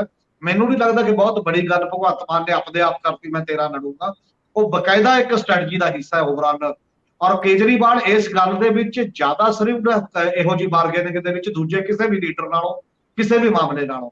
ਔਰ ਤੁਹਾਡੇ ਸਾਹਮਣੇ ਹੈ ਕਿ ਕੇਜਰੀਵਾਲ ਨੇ, ਭਗਵੰਤ ਮਾਨ ਨੇ, ਜਿਵੇਂ ਇਹ ਹੈ ਨਾ ਵੀ ਕਈ ਲੀਡਰ ਕੱਡੇ ਛਾਨ ਤੇ, ਕੇਜਰੀਵਾਲ ਨੇ ਤਾਂ ਦਿਓ ਕੱਦ ਲੀਡਰ ਛਾਨ ਤੇ ਨੇ ਜਿਹੜੇ ਆਏ ਸੀ ਉਹਦੇ ਨਾਲ, ਜਿਹੜੇ ਪਾਰਟੀ ਬਣਾਉਣ ਤੋਂ ਕਿਤੇ ਵੱਡੇ ਸੀ ਕੱਦ ਦੇ ਵਿੱਚ ਕੇਜਰੀਵਾਲ ਨਾਲੋਂ ਸਾਰੇ। ਅੰਨਾ ਹਜ਼ਾਰੇ ਸੁਪਰੀਮ ਆਪਦਾ ਸਾਰਾ ਗਾਂਧੀ, ਸੈਕੰਡ ਗਾਂਧੀ ਦੇ ਤੌਰ ਤੇ ਜਿਹੜਾ ਮੌਰਲੀ ਲਿਆਂਦਾ ਗਿਆ ਸੀ, ਉਹ ਕਿੱਥੇ ਹੈ? ਕਿਰਨ ਬੇਦੀ ਤੋਂ ਲੈ ਕੇ ਜੋਗਿੰਦਰ ਯਾਦਵ ਤੋਂ ਲੈ ਕੇ ਡਿਫਰੈਂਟ ਟਾਈਪ, ਐਡਮਿਰਲ ਰਾਮਦਾਸ ਤੋਂ ਲੈ ਕੇ ਕਿੱਡੇ ਬੰਦੇ, ਪਹਿਲਾ 2 ਕਰੋੜ ਰੁਪਈਆ ਦੇਣ ਵਾਲਾ ਪ੍ਰਸ਼ਾਂਤ ਭੂਸ਼ਣ ਤੇ ਉਹਦੇ ਫਾਦਰ ਸ਼ਾਂਤੀ ਭੂਸ਼ਣ, ਕਿੱਡੇ ਆਪਣੇ ਵਿਅਕਤੀਤਵ ਦੇ ਲੀਡਰ ਸੀ ਜਿਹੜੇ ਛਾਣ ਕੇ ਕਿੱਥੇ ਗਏ, ਮੁੜ ਕੇ ਵੜਨ ਨਹੀਂ ਦਿੱਤੇ ਮੀਟਿੰਗ ਦੇ ਵਿੱਚ। ਇਸ ਲਈ ਇਹ ਇੱਕ ਅਜੇ ਉਸ ਮਾਮਲੇ ਦੇ ਵਿੱਚ ਮੈਨੂੰ ਨਹੀਂ ਲੱਗਦਾ ਕਿ ਭਗਵੰਤ ਦਾ ਕੱਦ ਉਹੋ ਜਿਹਾ ਬਣਿਆ ਹੋਇਆ ਜਿਸ ਲੈਵਲ ਦਾ ਉਹ ਇਹਨਾਂ ਗੱਲਾਂ ਦੇ ਵਿੱਚ ਦਿਖਾਈ ਦੇ ਰਿਹਾ, ਜੋ ਪ੍ਰੈਕਟਿਸ ਦਿਖਾਈ ਦੇ ਰਹੀ ਹੈ 3 ਸਾਲ ਦੀ ਉਸ ਪੱਧਰ ਦੇ ਉੱਤੇ। ਕਦ ਮਾਫੀ ਮੰਗਣੀ ਹੈ, ਕਦ ਦੋਸ਼ ਲਾ ਦੇਣਾ, ਇਹ ਟ੍ਰਿਕ ਵੀ ਜਿਹੜਾ ਕੇਜਰੀਵਾਲ ਸਭ ਤੋਂ ਜ਼ਿਆਦਾ ਜਾਣਦੇ ਨੇ, ਚਾਹੇ ਉਹ ਆਪਣਾ ਦਿੱਲੀ ਦੇ ਲੋਕਾਂ ਤੋਂ ਮੰਗਣੀ ਹੋਵੇ ਪਹਿਲੀ ਕਾਂਗਰਸ ਨਾਲ ਕਮਿਸ਼ਨ ਸਰਕਾਰ ਵੇਲੇ, ਚਾਹੇ ਉਹ ਵਿਕਰਮ ਮਜੀਠੀਆ ਤੋਂ ਮਾਫੀ ਮੰਗਣੀ ਹੋਵੇ, ਕਿਤੇ ਹੋਵੇ। ਭਗਵੰਤ ਨੇ ਤਾਂ ਇਹਦੇ ਤੇ ਆਪਣੀ ਛੱਡਤੀ ਸੀ ਪ੍ਰਧਾਨਗੀ ਕਿ ਮਾਫੀ ਕਿਉਂ ਮੰਗੀ, ਤੇ ਮੁੜ ਕੇ ਨਾ ਉਹਨਾਂ ਨੇ ਪ੍ਰਧਾਨਗੀ ਪੁੱਛੀ, ਨਾ ਕੁਛ ਹੋਰ, ਨਾ ਅਸਤੀਫਾ ਪੁੱਛਿਆ, ਤੇ ਮੁੜ ਕੇ ਉਹੀ ਤਨਖਾਹ ਤੇ ਕੰਮ ਕਰ ਰਿਹਾ ਸੀ। ਪੰਜਾਬ ਦੇ ਵਿੱਚ ਵੀ ਭਗਵੰਤ ਮਾਨ ਦਾ ਉਹਨਾਂ ਨੇ ਬੜੀ ਦੇਰ ਲਾਸਟ ਮੂਵਮੈਂਟ ਤੱਕ ਅਸੀਂ ਚੰਗਾ ਸਿੱਖ ਲੱਭ ਰਿਹਾ ਭਗਵੰਤ ਮਾਨ 2.5-3 ਮਹੀਨੇ ਰੁੱਸ ਕੇ ਬੈਠੇ, ਤੇ ਉਦੋਂ ਬਾਅਦ ਜਾ ਕੇ ਹੌਲੀ ਜਾ ਕੇ ਫਿਰ ਵੀ ਇੱਕ ਸੋਸਾ ਲੱਭਿਆ। ਡਾਇਰੈਕਟ ਨਹੀਂ ਕਿਹਾ ਕਿ ਭਗਵੰਤ ਮਾਨ ਸਾਡਾ ਲੀਡਰ ਠੀਕ ਹੈ, ਹੁਣ ਤਾਂ ਲੀਡਰ ਹੈਗਾ ਹੀ ਹੈ। ਆਪਾਂ ਲੋਕਾਂ ਤੋਂ ਪੁੱਛ ਲੈਂਦੇ ਹਾਂ, ਫਿਰ ਲੋਕਾਂ ਤੋਂ ਇੱਕ ਦੇਤੀ ਮਿਸ ਕਾਲ ਦਿਓ ਜੀ, ਤੁਸੀਂ ਕਿਹਨੂੰ ਚਾਹੁੰਦੇ ਹੋ, ਕਿਹਨੂੰ ਨਹੀਂ ਚਾਹੁੰਦੇ, ਇੱਕ ਹੋਰੇ ਸੈਟਅਪ ਕਰਕੇ, ਮਤਲਬ ਵੀ ਇਸ ਲੈਵਲ ਦੀਆਂ ਜਿਹੜੀਆਂ ਚੀਜ਼ਾਂ ਨੇ। ਇਸ ਲਈ ਜਿਹੜਾ ਇੱਕ ਓਵਰਆਲ ਥਾਟ ਪ੍ਰੋਸੈਸ ਤੇ ਐਕਸ਼ਨ ਦਾ ਤਰੀਕਾ ਉਸ ਲੈਵਲ ਤੇ ਹੈ ਕੇਜਰੀਵਾਲ ਉਹਨਾਂ ਦਾ, ਉਹ ਨਾਰਮਲ ਇਹ ਤਰੀਕਾ ਕਿ ਬਾਰਗੇਨਿੰਗ ਚ ਉਹਦੇ ਕੋਲ ਦਿਖਾਉਣ ਨੂੰ ਕੀ ਹੈ। ਪੰਜਾਬ ਚ ਹੀ ਕਹਿ ਸਕਦੇ ਨੇ 13 ਲੜਾਂਗੇ ਨਾ, ਹੋਰ ਕਿੱਥੇ ਕਹਿਣਗੇ? ਦਿੱਲੀ 7 ਲੜਦੇ ਰਹੇ ਨੇ, ਉਹਦਾ ਰਿਜ਼ਲਟ ਕੀ ਹੈ ਪਾਰਲੀਮੈਂਟ ਦੇ ਵਿੱਚ? ਅਸੈਂਬਲੀ ਇਹ ਜਿੱਤਦੇ ਨੇ, ਪਰ ਪਾਰਲੀਮੈਂਟ ਕਿੱਥੇ ਹੈ? ਹੋਰ ਗੁਜਰਾਤ, ਰਾਜਸਥਾਨ ਫਲਾਣੇ ਤਾਂ ਜੇ ਮੰਗ ਰਹੇ ਨੇ ਤਾਂ ਉਹਦਾ ਪ੍ਰੈਸ਼ਰ ਪੰਜਾਬ ਹੀ ਹੈ ਨਾ। ਫਿਰ ਵੀ ਅਸੀਂ ਵੀ ਤਾਂ ਪੰਜਾਬ ਤੁਹਾਨੂੰ ਛੱਡਾਂਗੇ, ਕੁਝ ਸਾਨੂੰ ਵੀ ਤਾਂ ਉਧਰ ਦਿਓ। ਇਹ ਪ੍ਰੈਸ਼ਰ ਟੈਕਟਿਕਸ ਦਾ ਇੱਕ ਗਰੁੱਪ ਲੈਵਲ ਹੈ, ਮੇਰੇ ਖਿਆਲ ਨਾਲ ਕੋਈ ਬਹੁਤ ਜ਼ਿਆਦਾ ਉਹਦੇ ਚੋਂ ਵੱਡੇ ਮਾਹਨੇ ਕੱਢਣ ਵਾਲੀ ਗੱਲ ਮੈਨੂੰ ਨਹੀਂ ਲੱਗਦੀ ਕਿ ਭਗਵੰਤ ਮਾਨ ਹੁਣ ਕੇਜਰੀਵਾਲ ਦੇ ਮੁਕਾਬਲੇ ਖੜਾ ਹੋ ਰਿਹਾ ਜਾਂ ਇੱਕ ਪਾਵਰ ਸੈਂਟਰ ਇਸ ਲੈਵਲ ਤੇ ਬਣਨ ਦੀ। ਅਜੇ ਤੱਕ ਮੀਡੀਆ 'ਚ ਦਿੱਲੀ ਦਾ ਕਬਜ਼ਾ ਹੈ, ਓਵਰਆਲ ਕੱਲੇ ਚੈਨਲ ਦੇ ਨਾਲ ਸਾਰੇ ਕੱਲੇ ਬੰਦੇ ਬਿਠਾਏ ਹੋਏ ਨੇ ਉੱਥੋਂ ਲਿਆ ਕੇ। ਅਜੇ ਤੱਕ ਜਿੰਨੀਆਂ ਅਥਾਰਟੀਜ਼ ਨੇ ਪੰਜਾਬ ਦੀਆਂ ਟੋਟਲ, ਵੱਡੇ ਤੋਂ ਵੱਡਾ, ਉਹ ਐਜੂਕੇਸ਼ਨ ਬੋਰਡ ਦਾ ਸਵਾਲ ਹੋਵੇ, ਉਹ ਡਿਫਰੈਂਟ ਟਾਈਪ ਦੀ ਰੇਰਾ ਹੋਵੇ, ਉਹ ਅਲੱਗ-ਅਲੱਗ, ਉਹ ਬਾਹਰਲੇ ਬੰਦੇ ਲੱਗ ਰਹੇ ਨੇ, ਉਹਨਾਂ ਦੀ ਚੁਆਇਸ ਦੇ ਬੰਦੇ ਲੱਗ ਰਹੇ ਨੇ ਉੱਥੋਂ ਆ ਕੇ। ਅਜੇ ਤੱਕ ਉਹਨਾਂ 'ਚ ਭਗਵੰਤ ਮਾਨ ਦਾ ਬੰਦਾ ਮੈਨੂੰ ਨਹੀਂ ਦਿਖਿਆ ਉਹਨਾਂ ਸਾਰੇ ਮਾਮਲਿਆਂ ਦੇ ਵਿੱਚ। ਉਹਨਾਂ ਤੇ ਰਜਿਸਟੈਂਸ ਐਡੀ ਲੱਗ ਨਹੀਂ ਰਹੀ। ਇੱਕ ਗੱਲ ਤੇ ਭਗਵੰਤ ਮਾਨ ਦਾ ਰਜਿਸਟਰ ਕਰਨ ਦੀ ਗੱਲ ਮੈਨੂੰ ਲੱਗੀ ਸੀ ਕੇਵਲ, ਕਿ ਜਿਹੜਾ ਰਾਘਵ ਚੱਡੇ ਨੂੰ ਐਡਵਾਈਜ਼ਰੀ ਕਮੇਟੀ ਬਣਾ ਕੇ ਉਹਦਾ ਚੇਅਰਮੈਨ ਲਾਉਣਾ ਸੀ, ਔਰ ਉਹਦੇ 'ਚ ਜ਼ਰੂਰ ਫਰਕ ਉਹਨਾਂ ਕਿਹਾ ਨਹੀਂ ਲਾਇਆ ਹਜੇ ਤੱਕ। ਪਰ ਬਾਕੀ ਸਾਰੀਆਂ ਪਾਰਟੀਆਂ ਨੇ, ਤੁਸੀਂ ਨੈਸ਼ਨਲ ਲੈਵਲ ਦੇ ਐਲਾਨ 'ਚ 3 ਕਮੇਟੀਆਂ ਬਣੀਆਂ, ਤਿੰਨੋਂ ਕਮੇਟੀ ਨੇ 'ਚ ਹਰ ਪਾਰਟੀ ਨੇ ਆਪਣੇ ਅਲੱਗ-ਅਲੱਗ ਬੰਦੇ ਦਿੱਤੇ ਨੇ, ਹਰ ਕਮੇਟੀ ਨੇ ਅਲੱਗ ਬੰਦਾ। ਪਰ ਆਮ ਆਦਮੀ ਪਾਰਟੀ ਇਹ ਤਿੰਨਾਂ ਕਮੇਟੀਆਂ ਲਈ ਰਾਘਵ ਚੱਡਾ ਕਿਉਂ ਨਹੀਂ ਕੋਈ ਪੰਜਾਬ ਤੋਂ ਬੰਦਾ ਜਾਂ ਬਾਕੀ ਪਾਰਟੀ ਤੋਂ ਬੰਦਾ, ਜਾਂ ਭਗਵੰਤ ਮਾਨ ਚੀਫ ਮਿਨਿਸਟਰ ਨੇ, ਜਾਂ ਪੰਜਾਬ ਦੇ ਵਿੱਚੋਂ ਵੀ ਤਾਂ ਕੋਈ ਬੰਦੇ ਹੋਣਗੇ ਨੈਸ਼ਨਲ ਕਮੇਟੀ 'ਚ ਜਾਂ ਵੱਖ-ਵੱਖ ਮਾਮਲਿਆਂ 'ਚ। ਇਸ ਲਈ ਪਾਵਰ ਸੈਂਟਰ ਕਿੱਥੇ ਚੱਲ ਰਿਹਾ, ਕਿਸ ਢੰਗ ਨਾਲ ਬਿਹੇਵ ਕਰ ਰਿਹਾ, ਉਹ ਸਾਡੇ ਸਾਹਮਣੇ ਦਿਖਾਈ ਦੇ ਰਿਹਾ। ਜਿਵੇਂ ਬਿਟਵੀਨ ਦੀ ਲਾਈਨ 'ਚ ਆਪਾਂ ਗੱਲ ਕਰਦੇ ਹਾਂ ਨਾ, ਕਿ ਅਸਲ ਦੇ ਵਿੱਚ ਜਿਸ ਲੈਵਲ ਦੀਆਂ ਚੀਜ਼ਾਂ ਉਹ ਹੋ ਰਹੀਆਂ ਨੇ, ਪਹਿਲਾਂ ਉਹ ਅਨਾਉਂਸ ਕਰਦੇ ਨੇ, ਉਸ ਤੋਂ ਬਾਅਦ ਇੱਥੇ ਆ ਕੇ ਗੱਲ ਹੁੰਦੀ ਹੈ ਕਿਸੇ ਨਾ ਕਿਸੇ ਰੂਪ ਦੇ ਵਿੱਚ। ਔਰ ਸਾਰੀ ਪਾਰਟੀ ਨੂੰ ਡਿਕਟੇਟ ਸੰਦੀਪ ਪਾਠਕ ਕਰ ਰਿਹਾ। ਸੰਦੀਪ ਪਾਠਕ ਨੇ ਜਿਹੜੀ ਮੀਟਿੰਗ ਸੱਦ ਕੇ ਇਹ ਗੱਲ ਕੀਤੀ ਹੈ ਐਮਐਲਏ ਨੂੰ, ਤੁਸੀਂ ਦੇਖੋ ਤਾਂ ਸਹੀ ਔਰਾ ਕਿਹੋ ਜਿਹਾ ਹੁੰਦਾ ਕਿ ਮੇਰੇ ਵਲੰਟੀਅਰ ਜੇ ਨਾਰਾਜ਼ ਰਹੇ ਤਾਂ ਮੇਤੋਂ ਉਮੀਦ ਨਾ ਕਰਨਾ। ਮੇਥੋਂ ਦਾ ਮਤਲਬ ਮੈਂ ਔਰ ਬਹੁਤ ਸਾਂ, ਤਾਨਾ ਸਾਂ ਇੱਕ ਟਾਈਪ ਦਾ। ਉਹਦੇ ਵਲੰਟੀਅਰ ਕਿੱਥੋਂ ਆ ਗਏ? ਪਾਰਟੀ ਦੇ ਵਲੰਟੀਅਰ ਹੁੰਦੇ ਨੇ, ਪਾਰਟੀ ਦੀ ਕਮੇਟੀ ਹੈ। ਪ੍ਰਧਾਨ ਪੰਜਾਬ ਦਾ ਭਗਵੰਤ ਮਾਨ ਹੈ, ਪੰਜਾਬ ਦਾ ਐਗਜ਼ੈਕਟਿਵ ਕਾਰਜਕਾਰੀ ਪ੍ਰਧਾਨ ਪ੍ਰਿੰਸੀਪਲ ਬੁੱਧਰਾਮ ਹੈ, ਤੇ ਸੰਦੀਪ ਪਾਠਕ ਕਿਵੇਂ ਆ ਗਿਆ ਕਿ ਮੇਥੋਂ ਇਹ ਉਮੀਦ ਨਾ ਕਰਨਾ। ਤੁਸੀਂ ਜਿਹੜੀ ਭਾਸ਼ਾ ਵਰਤੀ ਜਾ ਰਹੀ ਹੈ ਨੈਸ਼ਨਲ ਲੈਵਲ, ਜੇ ਵੀ ਉਸ ਲੈਵਲ ਤੇ, ਉਹਨੂੰ ਭਾਸ਼ਾ ਨੂੰ ਦੇਖੋ ਤੁਸੀਂ, ਜਿਸ ਪੱਧਰ ਤੇ ਡਾਇਰੈਕਸ਼ਨ ਜਦੋਂ ਜਾਰੀ ਕਰਦੇ ਨੇ, ਉਹ ਜਿਵੇਂ ਹਰਿਆਰਕੀ 'ਚ ਐਡਮਿਨਿਸਟ੍ਰੇਸ਼ਨ ਹੁੰਦੀ ਹੈ ਨਾ, ਕਿ ਚੀਫ ਸੈਕਟਰੀ ਹੇਠਾਂ ਆਰਡਰ ਦੇ ਰਿਹਾ ਹੁੰਦਾ, ਚੀਫ ਮਿਨਿਸਟਰ ਦੂਜੇ ਨੂੰ, ਇਹ ਪੋਲੀਟੀਕਲ ਪਾਰਟੀ ਨਹੀਂ ਦੇ ਰਹੀ ਹੁੰਦੀ। ਉਹ ਉਸ ਲੈਵਲ ਦੀ ਗੱਲ ਕਰਦੇ ਨੇ ਕਿ ਉੱਪਰਲਾ ਬਾਸ ਹੁੰਦਾ, ਮੈਂ ਤੇਰਾ ਨੁਕਸਾਨ ਵੀ ਕਰ ਸਕਦਾ, ਫਾਇਦਾ ਵੀ ਕਰ ਸਕਦਾ। ਇਸ ਕਰਕੇ ਗੱਲ ਉਸ ਲੈਵਲ ਦੀ। ਇਦੋਂ ਪਹਿਲਾਂ ਜਦੋਂ ਜਲੰਧਰ ਦੀ ਇਲੈਕਸ਼ਨ ਆਈ ਹੈ, ਹਰਪਾਲ ਚੀਮਾ 2nd ਨੰਬਰ ਦਾ ਲੀਡਰ ਹੈ ਨਾ ਪੰਜਾਬ ਦਾ, ਹੁਕੂਮਤ ਤੋਂ ਬਾਅਦ ਆਪਾਂ ਮੰਨਦੇ ਆ ਕਿ ਫਾਈਨਾਂਸ ਮਿਨਿਸਟਰ। ਵੀਡੀਓ ਦੀ ਰਿਲੀਜ਼ ਹੋਈ ਹੈ, ਸੰਦੀਪ ਪਾਠਕ ਨੂੰ ਕੀ ਕਹਿ ਰਿਹਾ ਕਿ ਹਰਪਾਲ ਜੀ ਤੁਹਾਡੀ ਵੀ ਆਡੀਓ ਵੱਡੀ, ਤੁਹਾਡੇ ਨਾਲ ਵੀ ਉਵੇਂ ਹੀ ਹੋਏਗਾ ਰਿਜ਼ਲਟ ਤੋਂ ਬਾਅਦ, ਜੇਕਰ ਤੁਸੀਂ ਵੀ ਪਰਫਾਰਮ ਨਾ ਕਰ ਸਕੇ ਠੀਕ ਤਰੀਕੇ ਨਾਲ। ਤਾਂ ਇਸ ਲੈਵਲ ਦਾ ਜਿਹੜਾ ਇੱਕ ਪਾਰਟੀ ਰਨ ਕਰਨ ਦਾ ਜਿਹੜਾ ਇੱਕ ਮਿਜਾਜ ਹੈ, ਜਾਂ ਗਵਰਨਮੈਂਟ ਰਨ ਕਰਨ ਦਾ ਜਿਹੜਾ ਇੱਕ ਤਰੀਕਾਕਾਰ ਹੈ, ਇਹ ਕਾਫੀ ਜ਼ਿਆਦਾ ਉਸ ਪੱਧਰ ਤੇ। ਹਾਂ, ਬਾਰਗੇਨਿੰਗ ਵਾਸਤੇ ਤੁਸੀਂ ਆਪਣੇ ਆਪ ਨੂੰ ਸਟਰੋਂਗ ਕਰ ਰਹੇ ਹੋ। ਬਾਰਗੇਨਿੰਗ ਲਈ ਤੁਰਪ ਦਾ ਪੱਤਾ ਭਗਵੰਤ ਮਾਨ ਹੈ ਉਹਨਾਂ ਕੋਲ। ਭਗਵੰਤ ਮਾਨ ਤੋਂ ਅਸਰਟ ਕਰਾਉਣਗੇ, ਉਦੋਂ ਬਾਅਦ ਕੇਜਰੀਵਾਲ ਦੇ ਪੋਚਾ ਫੇਰਨਾ ਵੀ ਚਲੋ ਆ 4 5 7 ਛੱਡ ਦਿਓ, ਕੋਈ ਨਹੀਂ, ਆਪਾਂ ਇੱਧਰ 1 2 3 4 ਹੀ ਕਰ ਰਹੇ ਹਾਂ। ਉਹ ਇੱਕ ਅਲੱਗ ਗੱਲ ਹੈ ਉਸੇ ਪੱਧਰ ਦੀ। ਸਾਡੇ ਇਹ ਸੇਮ ਉਹੀ ਪੈਟਰਨ ਨੇ ਜਿਵੇਂ ਖੜਗੇ ਸਾਹਿਬ ਸਾਰਾ ਬਿਆਨ ਕਰਨਗੇ, ਪਰ ਫਾਈਨਲ ਅਥਾਰਟੀ ਤਾਂ ਰਾਹੁਲ ਗਾਂਧੀ ਹੈ ਨਾ, ਕਾਂਗਰਸ ਦੇ ਵਿੱਚ ਦਿਖਾਈ ਦੇਊਗਾ। ਔਰ ਉੱਥੇ ਮੀਟਿੰਗਾਂ ਦੇ ਵਿੱਚ ਆਪਰੇਸ਼ਨ ਵੀ ਜਿਵੇਂ ਹੁੰਦਾ, ਬਾਕੀ ਜਗ੍ਹਾ ਵੀ ਜਿਵੇਂ ਚੱਲ ਰਿਹਾ ਹੁੰਦਾ ਸਾਰੇ ਸੈਟਅਪ। ਇਸ ਕਰਕੇ ਮੈਨੂੰ ਇਹ ਲੱਗਦਾ ਕਿ ਪੰਜਾਬ ਦੇ ਵਿੱਚ ਜਿਹੜਾ ਇਹ ਬਣਨਾ ਹੈ ਅਲਾਇੰਸ, ਤਾਂ ਬਣਨਾ ਹੀ ਹੈ। ਜਦੋਂ ਉੱਪਰੋਂ ਉਹ ਚਾਹਣਗੇ, ਉਹਨਾਂ ਨੂੰ ਕਿੰਨੀਆਂ ਸੀਟਾਂ ਮਿਲਦੀਆਂ ਨੇ ਕਿੰਨੀਆਂ ਨਹੀਂ, ਉਹ ਅਲੱਗ ਗੱਲ ਹੈ। ਔਰ ਸ਼ਾਇਦ ਦਿੱਲੀ 'ਚ ਵੀ ਮਿਲ ਜਾਣ, ਜੇ ਮਿਲ ਕੇ ਲੜਨਗੇ ਤਾਂ 1 2 2 4 ਜੋ ਵੀ ਹੋਣਗੇ ਉਹਨਾਂ ਦੇ ਮੁਕਾਬਲੇ, ਮਤਲਬ ਜਿੱਤਣ ਦੀ ਪੋਜੀਸ਼ਨ ਦੇ ਵਿੱਚ। ਨਹੀਂ ਤਾਂ ਦਿੱਲੀ ਦੀਆਂ ਪਾਰਲੀਮੈਂਟ ਸਾਰੀ ਹਾਰਦੇ ਨੇ ਉਸੇ ਪੱਧਰ ਦੇ ਉੱਤੇ। ਜਿਹੜਾ ਹੈਗਾ ਇਹ ਕਿ 92 ਸੀਟਾਂ ਨੇ ਸਾਨੂੰ, ਮੈਂ ਤਾਂ ਲੜ ਰਿਹਾ। ਤੁਸੀਂ ਦੇਖੋ ਕਿ 2017 ਦੇ ਵਿੱਚ ਕਾਂਗਰਸ ਜਿੱਤੀ, ਤੇ 2019 'ਚ 8 ਲੈ ਕੇ ਗਈ ਪਾਰਲੀਮੈਂਟ ਸੀਟਾਂ ਕਾਂਗਰਸ ਪਾਰਲੀਮੈਂਟ 'ਚ। ਆਮ ਆਦਮੀ ਪਾਰਟੀ 'ਚ ਕੇਵਲ ਭਗਵੰਤ ਮਾਨ ਜਿੱਤਿਆ 1 ਸੀਟ 4 ਤੋਂ ਤੋਂ ਬਾਅਦ, ਪਹਿਲੀਆਂ ਪਾਰਲੀਮੈਂਟ ਦੀਆਂ 4 ਤੋਂ, ਤੇ ਪਾਰਟੀ ਦੀ ਵੋਟ ਪਰਸੈਂਟ 8% ਤੇ ਆ ਗਈ। ਕਿੱਥੇ ਆ ਗਈ ਉਸ ਪੱਧਰ ਦੇ ਉੱਤੇ? ਫਿਰ ਕਿੰਨੇ ਹਾਲਾਤ ਬਦਲਦੇ ਨੇ ਕਰੋਨਾ ਤੋਂ ਬਾਅਦ, ਕਿਸਾਨ ਅੰਦੋਲਨ, ਬਾਕੀ ਚੀਜ਼ਾਂ, ਉਹ ਸਾਰੇ ਬਦਲੇ ਹੋਏ ਹਾਲਾਤ 'ਚ ਦੁਬਾਰਾ ਆਪ ਚੁਆਇਸ ਦੇ ਰੂਪ ਦੇ ਵਿੱਚ ਸਾਹਮਣੇ ਆਉਂਦੀ ਹੈ ਕਿਸੇ ਨਾ ਕਿਸੇ ਰੂਪ 'ਚ ਬਾਕੀਆਂ ਦੇ ਮੁਕਾਬਲੇ। ਨਹੀਂ ਕੋਈ ਕੰਟੀਨਿਊ ਕੰਸਿਸਟੈਂਟ ਪਾਰਟੀ ਦੇ ਤੌਰ ਤੇ ਉਹ ਲੋਕਾਂ ਦੀ ਚੁਆਇਸ ਦੇ ਰੂਪ 'ਚ ਨਹੀਂ ਆਈ ਇਸ ਪੱਧਰ ਦੇ ਉੱਤੇ ਜਿਸ ਲੈਵਲ ਤੇ ਆਉਣਾ ਚਾਹੀਦਾ। ਇਸ ਕਰਕੇ ਅਜੇ ਕੋਈ ਬਹੁਤ ਜ਼ਿਆਦਾ ਪੁਖਤਾ ਨਹੀਂ ਕਿਹਾ ਜਾ ਸਕਦਾ ਕਿ ਇਹੀ ਪਾਰਟੀ ਸੀਟਾਂ ਲਿਜਾਏਗੀ, ਇਹੀ ਲੀਡਰ ਅਮਰਜ ਕਰਨਗੇ, ਇਹੀ ਬਾਕੀ ਹੈ। ਅਜੇ ਬਹੁਤ ਉਲਝਣ ਭਰਪੂਰ ਹੈ। ਅਲਾਇੰਸ ਬਣਨਗੇ, ਇੱਕ ਤਾਂ ਪੱਕਾ ਹੈ, ਇਹ ਬਣਨਾ ਹੀ ਬਣਨਾ। ਤੇ ਦੂਸਰੇ ਪਾਸੇ ਬੀਜੇਪੀ ਅਕਾਲੀ ਦਲ ਦਾ ਜਿਸ ਢੰਗ ਨਾਲ ਬਣੇਗਾ, ਕਿੰਨਾ ਨਹੀਂ ਬਣੇਗਾ, ਜਾਂ ਉਹ ਉਸ ਲੈਵਲ ਤੇ ਚੱਲਣਗੇ, ਉਹਦੇ ਵੀ ਅਜੇ ਦੇਖਣਾ ਪਊ। ਅੱਗੇ ਵਧਦੇ ਆ। ਮੈਂ ਥੋੜੀ ਜਿਹੀ ਐਡੀਸ਼ਨ ਕਰ ਦਿਆ ਯਾਰ, ਮੈਨੂੰ ਲੱਗਿਆ ਵੀ ਕਰਨ ਦੀ ਲੋੜ ਹੈਗੀ ਹੈ। ਭਗਵੰਤ ਮਾਨ ਦੀ ਵਰਕਿੰਗ ਦੇ ਕੰਟੈਕਸਟ ਦੇ ਵਿੱਚ ਪਹਿਲੇ 6 ਮਹੀਨੇ ਫਾਈਲਾਂ ਦਿੱਲੀ ਜਾਂਦੀਆਂ ਰਹੀਆਂ। ਰਾਘਵ ਚੱਡਾ ਦੀ ਸਿੱਧੀ ਇੰਟਰਫੀਅਰੈਂਸ ਸੀ, ਓਪਨ ਸੀਕ੍ਰੇਟ ਸੀ ਕਿ ਅਫਸਰ ਪੋਸਟਿੰਗ ਲੈਣ ਵਾਸਤੇ ਰਾਘਵ ਚੱਡਾ ਕੋਲ ਜਾ ਰਹੇ ਆ। ਉਹ ਸੀਨ ਅੱਜ ਦੀ ਡੇਟ ਵਿੱਚ ਬਦਲ ਚੁੱਕਿਆ ਤੇ ਇਹ ਲੀਡਰ ਬਹੁਤ ਸਿਸਟਮੈਟਿਕਲੀ ਚੱਲਿਆ ਉਹਦੇ ਵਿੱਚ। ਮੈਂ ਸਿਰਫ ਇੰਨਾ ਹੀ ਕਹਿਣਾ ਸੀ। ਹਾਂ, ਇਹ ਵੀ ਇੱਕ ਪਹਿਲੂ ਆ ਕਿ ਕੱਦ ਤਾਂ ਵਧਾਇਆ ਵੀ ਗਿਆ ਆਪਣਾ, ਲੇਕਿਨ ਨਾਲ ਦੀ ਨਾਲ ਇਹ ਰਾਘਵ ਚੱਡਾ ਨੂੰ ਰੋਕਿਆ ਵੀ ਗਿਆ। ਰਾਘਵ ਚੱਡਾ ਦੀ ਨਿਯੁਕਤੀ ਹਾਈ ਕੋਰਟ 'ਚ ਚੁਣੌਤੀ ਦਿੱਤੀ ਜਾਂਦੀ ਹੈ, ਹਾਈ ਕੋਰਟ ਤੋਂ ਬਾਅਦ ਫਿਰ ਉਹ ਨੋਟੀਫਿਕੇਸ਼ਨ ਨਹੀਂ ਉਹਦੇ ਨਾਲ ਕੋਈ ਤਲਕ ਨਹੀਂ ਸੀ ਫਾਇਰਾਂ ਕੋਲੇ ਜਾਣ ਦਾ, ਉਹ ਅਲੱਗ ਇਸ਼ੂ ਸੀਗਾ। ਅਗਲਾ ਇੱਕੋ ਹੀ ਗੱਲ ਮੈਂ ਇੱਕੋ ਹੀ ਗੱਲ ਕਹਿੰਦਾ, ਕੁੰਵਰ ਵਿਜੇ ਪ੍ਰਤਾਪ ਦੀ ਇੰਟਰਵਿਊ ਦੇਖੋ, ਕਹਿੰਦਾ ਪਹਿਲਾਂ ਮੈਂ ਸੰਬੰਧਿਤ ਮੰਤਰੀ ਨੂੰ ਕਹਿਣਾ ਫਾਈਲ ਦੇ ਤੌਰ ਤੇ, ਫਿਰ ਮੈਂ ਚੀਫ ਮਿਨਿਸਟਰ ਨੂੰ ਕਹਿਣਾ, ਫਿਰ ਵੀ ਨਹੀਂ ਹੁੰਦਾ, ਅਜੇ ਵੀ ਮੈਂ ਫਿਰ ਰਾਘਵ ਚੱਡੇ ਕੋਲ ਜਾਣਾ। ਕੁੰਵਰ ਵਿਜੇ ਪ੍ਰਤਾਪ ਉਹਨਾਂ ਦਾ ਆਥੋਰਾਈਜ਼ਡ ਬੰਦਾ ਹੈ, ਵੱਡਾ ਆਦਮੀ ਹੈ, ਤੇ ਜਿਹੜਾ ਉਹਨਾਂ ਨੇ ਲਿਆਂਦਾ ਹੈ ਉਹ ਆਪ ਔਨ ਰਿਕਾਰਡ ਕਹਿ ਰਹੇ। ਇਹ ਵੀ ਇੱਕ ਐਂਗਲ ਹੈ। ਇਹ ਕੌਣ ਹੈ? ਇੱਕ ਸੇਖੋ ਸਾਹਿਬ, ਤੁਸੀਂ ਕੋਈ ਇਹਦੇ ਉੱਤੇ ਦਖਲ ਦੇਣਾ ਹੋਵੇ ਤਾਂ।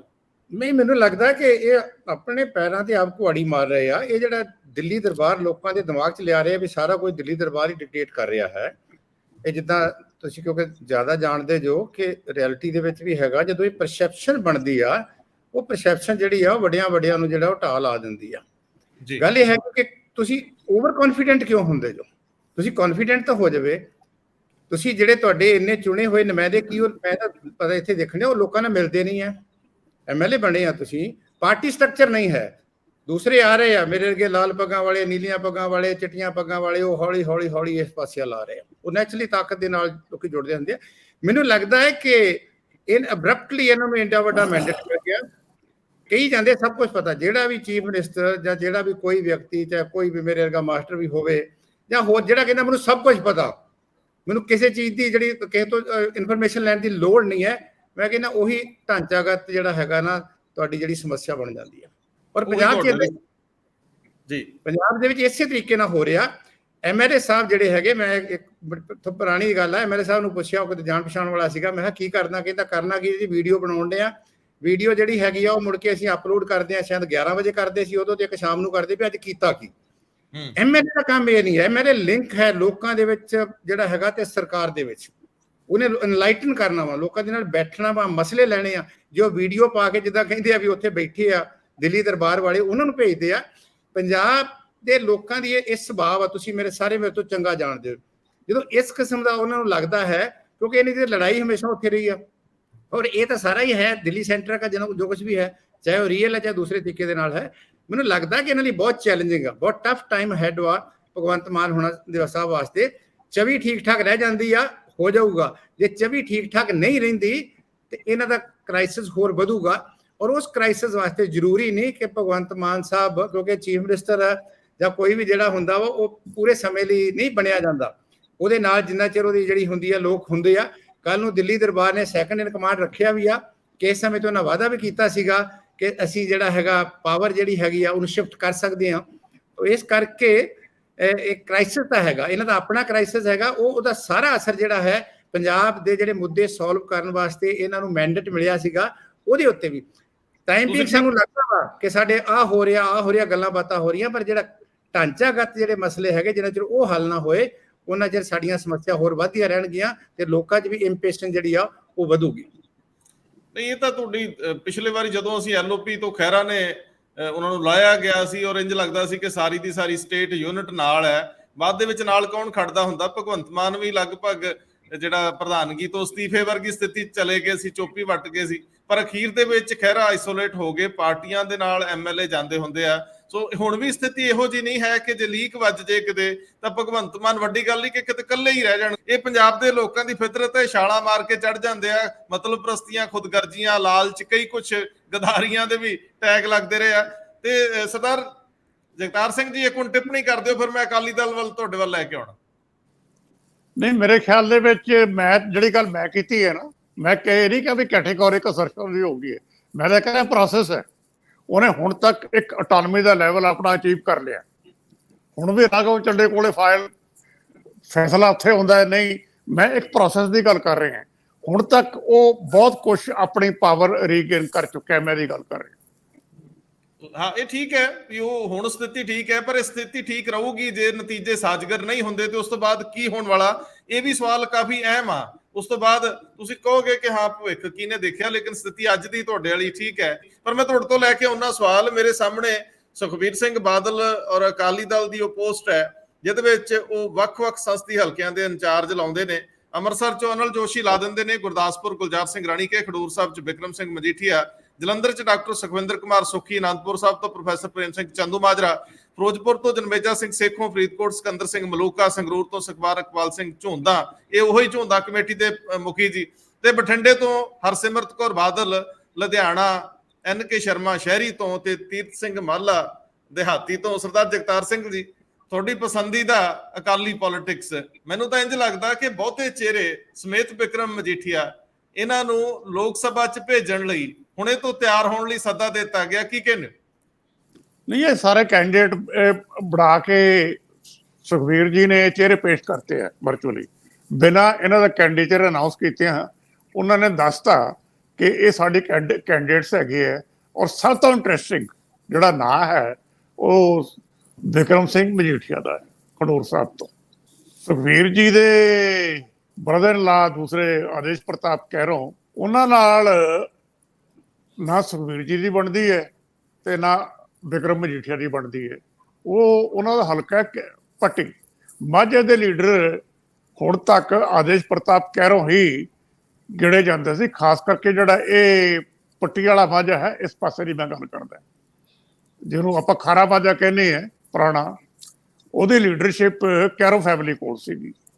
ये मजीठिया फैमिली इस एरिए के विच मैटर नहीं सी करती, लेकिन बिक्रम ने हौली हौली अपना इत्थे इन्फ्लुएंस वधाया है।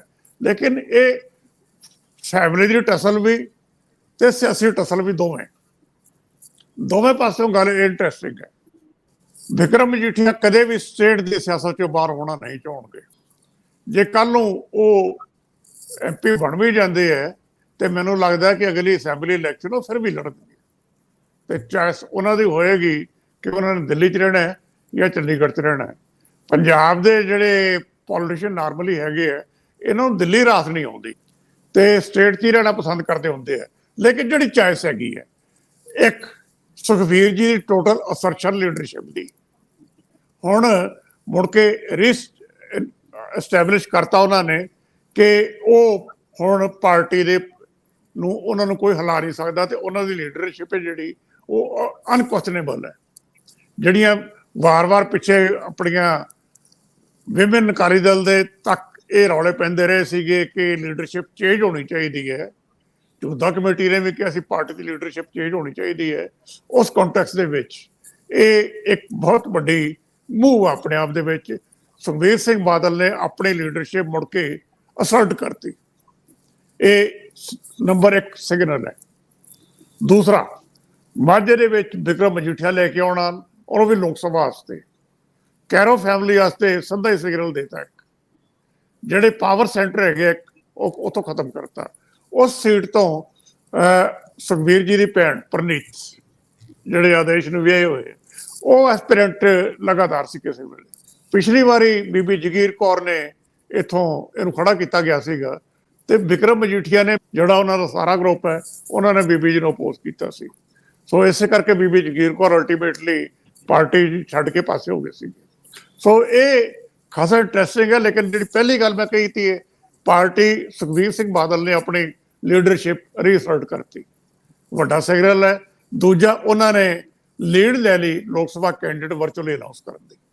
जी, बुनियादी तौर पर सरदार हमीर सिंह जी इंचार्ज ही लाए गए हैं, पर इंज लगता जिवें प्रोफैसर प्रेम सिंह चंदूमाजरा का जिक्र कर लीए, सुखविंदर कुमार सुखी का जिक्र कर लीए, और बिक्रम मजीठिया क्योंकि हुण विधान सभा च नहीं, तो उन्होंने अपनी पार्टी की मजबूती ਲਈ ਜਿਵੇਂ ਪਿੱਛੇ ਸੁਖਬੀਰ ਬਾਦਲ ਆਪ ਵੀ ਲੜੇ ਸੀ ਔਰ ਉਹ ਆਪਣੇ ਆਪ ਨੂੰ ਦਿਖਾਉਣ ਲਈ ਕਿ ਅਸੀਂ ਲੀਡ ਕਰਾਂਗੇ, ਇਹ ਸਾਰੇ ਬੰਦੇ ਵੇਖ ਕੇ ਇੰਜ ਲੱਗਦਾ ਹੈ ਕਿ ਸ਼ਾਇਦ ਇਹਨਾਂ ਚੋਂ ਬਹੁਤੇ ਜਿਹੜੇ ਉਹ ਉਮੀਦਵਾਰ ਬਣ ਜਾਣਗੇ ਐਂਡ ਆਫ ਦਾ ਡੇ। ਹੁਣ ਇਹ ਜੇ ਮੰਨ ਲਓ 24 ਪ੍ਰੋਪਰ ਕੱਲਿਆਂ ਲੜਦੇ ਨੇ, ਨਤੀਜੇ ਅੱਛੇ ਨਹੀਂ ਆਉਂਦੇ, ਤਾਂ ਉਸ ਤੋਂ ਬਾਅਦ ਪਾਰਟੀ ਲੀਡਰਸ਼ਿਪ ਜਾਂ ਪਾਰਟੀ ਦਾ ਸਰੂਪ ਕੀ ਹੋਊਗਾ। ਤੇ ਜੇਕਰ ਨਤੀਜੇ ਕੁਝ ਅੱਛੇ ਆ ਜਾਂਦੇ, ਭਾਰਤੀ ਜਨਤਾ ਪਾਰਟੀ ਨਾਲ ਸਾਂਝ ਦੇ ਵਿੱਚ ਕੋਈ ਸੀਟਾਂ ਦੀ ਆ ਜਾਂਦੇ ਸੀਟਾਂ ਦੇ ਰੂਪ ਚ, ਤਾਂ ਫਿਰ ਹੋਰ ਸਥਿਤੀ ਹੋਊਗੀ। ਇਹਨੂੰ ਕਿਵੇਂ ਸਮਝਿਆ ਤੁਸੀਂ? ਬਿਲਕੁਲ, ਅਕਾਲੀ ਦਲ ਨੇ ਕਾਫੀ ਸਮੇਂ ਤੋਂ, ਜਦੋਂ ਤੋਂ ਸੁਖਬੀਰ ਬਾਦਲ ਦੇ ਹੱਥ ਕਮਾਨ ਆਈ ਹੈ, ਇਲੈਕਸ਼ਨਾਂ ਤੋਂ ਬਹੁਤ ਸਭ ਤੋਂ ਪਹਿਲਾਂ ਕੈਂਡੀਡੇਟ ਅਨਾਉਂਸ ਕਰਨ ਦਾ ਇੱਕ ਤਰੀਕਾ ਉਹਨਾਂ ਦੇ ਪਹਿਲਾਂ ਤਾਂ ਕੈਂਡੀਡੇਟ ਹੀ ਅਨਾਉਂਸ ਕਰ ਦਿੰਦੇ ਸੀ, ਅਜੇ ਤਾਂ ਹਲਕਾ ਇੰਚਾਰਜ ਅਨਾਉਂਸ ਕੀਤੇ ਨੇ, ਕਿਉਂਕਿ ਅਜੇ ਕੋਈ ਡੇਟ ਨਹੀਂ ਆਈ ਉਸ ਪੱਧਰ ਦੇ ਉੱਤੇ। ਪਹਿਲਾਂ ਅਸੈਂਬਲੀ 'ਚ ਵੀ ਆਪਾਂ ਦੇਖੀਏ ਤਾਂ ਅਸੈਂਬਲੀ 'ਚ ਪਹਿਲ ਉਹਨਾਂ ਨੇ ਕੀਤੀ ਕਾਫੀ ਮਾਮਲਿਆਂ 'ਚ, ਪਿਛਲੀ ਜਿਹੜੀ ਅਸੈਂਬਲੀ 2022 ਗਈ ਹੈ। ਪਰ ਇਹਦੇ 'ਚ 3-4 ਸੀਟਾਂ ਨੂੰ ਛੱਡ ਕੇ ਵੈਸੇ 10 ਕੀਤੇ ਨੇ, 10 ਦੇ ਵਿੱਚੋਂ ਵੀ 3 ਤਾਂ ਉਹਨੂੰ ਛੱਡਦੀਆਂ, ਸ਼ਾਇਦ ਉਹ ਇਸ ਕਰਕੇ ਛੱਡੀਆਂ ਇਹ ਵਿਧਾਨ ਬੀਐਸਪੀ ਨਾਲ ਤਾਂ ਅਲਾਇੰਸ ਹੈਗਾ ਹੀ, ਜਿਵੇਂ ਕਿਤੇ ਐ ਨਾ ਕਹਿਣ 13 ਅਲਾਇੰਸ ਤੁਸੀਂ ਉਹ ਕਰਤੇ, ਟੋਟਲੀ ਸਾਡਾ ਰਹਿ ਗਿਆ ਫਤਿਹਗੜ੍ਹ ਸਾਹਿਬ, ਪਟਿਆਲਾ ਜਿਹੜੇ ਕੁਝ ਰਹਿੰਦੇ ਨੇ।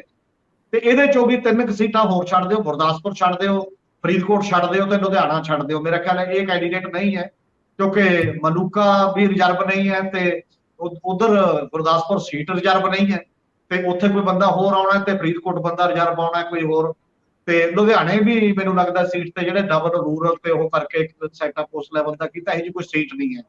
ਪਤਾ ਨਹੀਂ ਉਹ 2 ਕਿਵੇਂ ਇੰਚਾਰਜ, ਇੱਕ ਰੂਰਲ ਦਾ ਤੇ ਇੱਕ ਲੁਧਿਆਣੇ ਉਹਦਾ ਬਣਾਇਆ।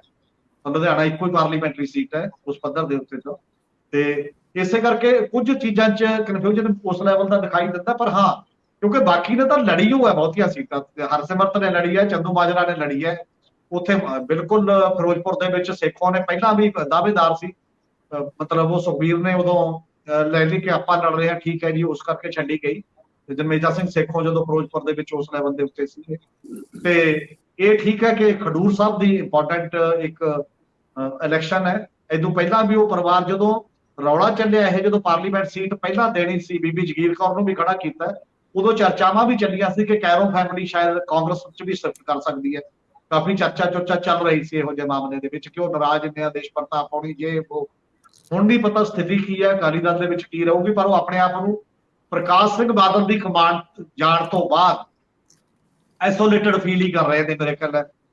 ਆਦੇਸ਼ ਪ੍ਰਤਾਪ ਤੇ ਫੈਮਿਲੀ ਜਿਹੜੀ ਹੈ ਉਸ ਪੱਧਰ ਦੇ ਉੱਤੇ ਪੋਲੀਟੀਕਲ ਸਟਰੀਮ ਦੇ ਵਿੱਚ ਜਦੋਂ ਆਉਂਦੇ ਨੇ, ਤਾਂ ਇਹ ਚੀਜ਼ਾਂ ਮੇਰੇ ਖਿਆਲ ਇਹਨੂੰ ਕੋਈ ਰੂਲ ਆਊਟ ਨਹੀਂ ਕੀਤਾ ਜਾ ਸਕਦਾ। ਆਉਣ ਵਾਲੇ ਦਿਨਾਂ 'ਚ ਜਿਹੜੀਆਂ ਸੱਤਾ ਸਮੀਕਰਨ ਬਦਲਣ ਦੇ ਵੀ ਜਿਹੜੇ ਅਸਾਰ ਹੋਣਗੇ ਉਸ ਪੱਧਰ ਦੇ ਉੱਤੇ। ਹਾਂ, ਇੱਕ ਗੱਲ ਇਹ ਵੀ ਹੈ ਕਿ ਅੱਜ ਅਸੀਂ ਕਰਤੇ, ਸਾਡੇ ਕੋਲੇ ਬੰਦੇ ਹੈਗੇ ਨੇ, ਕੱਲ ਨੂੰ ਜੇ ਅਲਾਇੰਸ ਵੀ ਹੁੰਦਾ ਤਾਂ ਕੋਈ ਗੱਲ ਨਹੀਂ, ਆਪਦੇ ਬੰਦੇ ਨੇ ਵਿੱਚੋਂ ਐਡਜਸਟ ਕਰਕੇ ਇੱਧਰ ਉੱਧਰ ਕੀਤੇ ਜਾ ਸਕਦੇ ਨੇ, ਜੇ ਬੀਜੇਪੀ ਨਾਲ ਵੀ ਅਲਾਇੰਸ ਹੁੰਦਾ ਜਾਂ ਬਾਕੀ। ਅਜੇ ਜ਼ਿੰਮੇਵਾਰੀਆਂ ਦੇ ਕੇ ਇੱਕ ਤਰੀਕੇ ਨਾਲ ਜਿਹੜਾ ਅਕਾਲੀ ਦਲ ਨੇ ਇੱਕ ਪਿਛਲੀ ਕਈ 2-3 ਮੀਟਿੰਗਾਂ ਤੋਂ ਪਹਿਲਾਂ ਕੋਰ ਕਮੇਟੀ 'ਚ ਲਿਖਿਆ ਸੀ ਕਿ ਲੋਕਾਂ ਨਾਲ ਰਾਬਤੇ ਦੇ ਤੌਰ ਤੇ ਹਲਕਾ 22 'ਚ ਮੀਟਿੰਗਾਂ ਦਾ ਸਿਲਸਿਲਾ ਲੋਕਾਂ ਨਾਲ ਰਾਬਤੇ ਦੇ ਤੌਰ ਤੇ ਸ਼ੁਰੂ ਕੀਤਾ ਜਾਏ ਉਸ ਪੱਧਰ ਦੇ ਉੱਤੇ। ਇਹ ਸ਼ਾਇਦ ਜ਼ਿੰਮੇਵਾਰੀਆਂ ਦੇ ਕੇ ਉਧਰ ਨੂੰ ਵਧਣਗੇ ਕਿਸੇ ਨਾ ਕਿਸੇ ਰੂਪ ਦੇ ਵਿੱਚ, ਤਾਂ ਕਿ ਜਦ ਕਿਤੇ ਫਿਰ ਨੈਗੋਸ਼ੀਏਸ਼ਨ ਹੋਏਗੀ ਉਸ ਪ੍ਰੋਸੈਸ ਦੇ ਵਿੱਚ ਆਏ। ਅਜੇ ਅਕਾਲੀ ਦਲ 'ਚ ਬਹੁਤ ਕੁਝ ਅਧੂਰਾ ਹੈ, ਅੰਦਰ ਵਰਕਰ ਨਿਰਾਸ਼ ਹੈ ਕਾਫੀ ਹੱਦ ਤੱਕ, ਲੀਡਰ ਚਾਹੇ ਤੁਰੇ ਫਿਰਦੇ ਨੇ ਉਸ ਪੱਧਰ ਦੇ ਉੱਤੇ।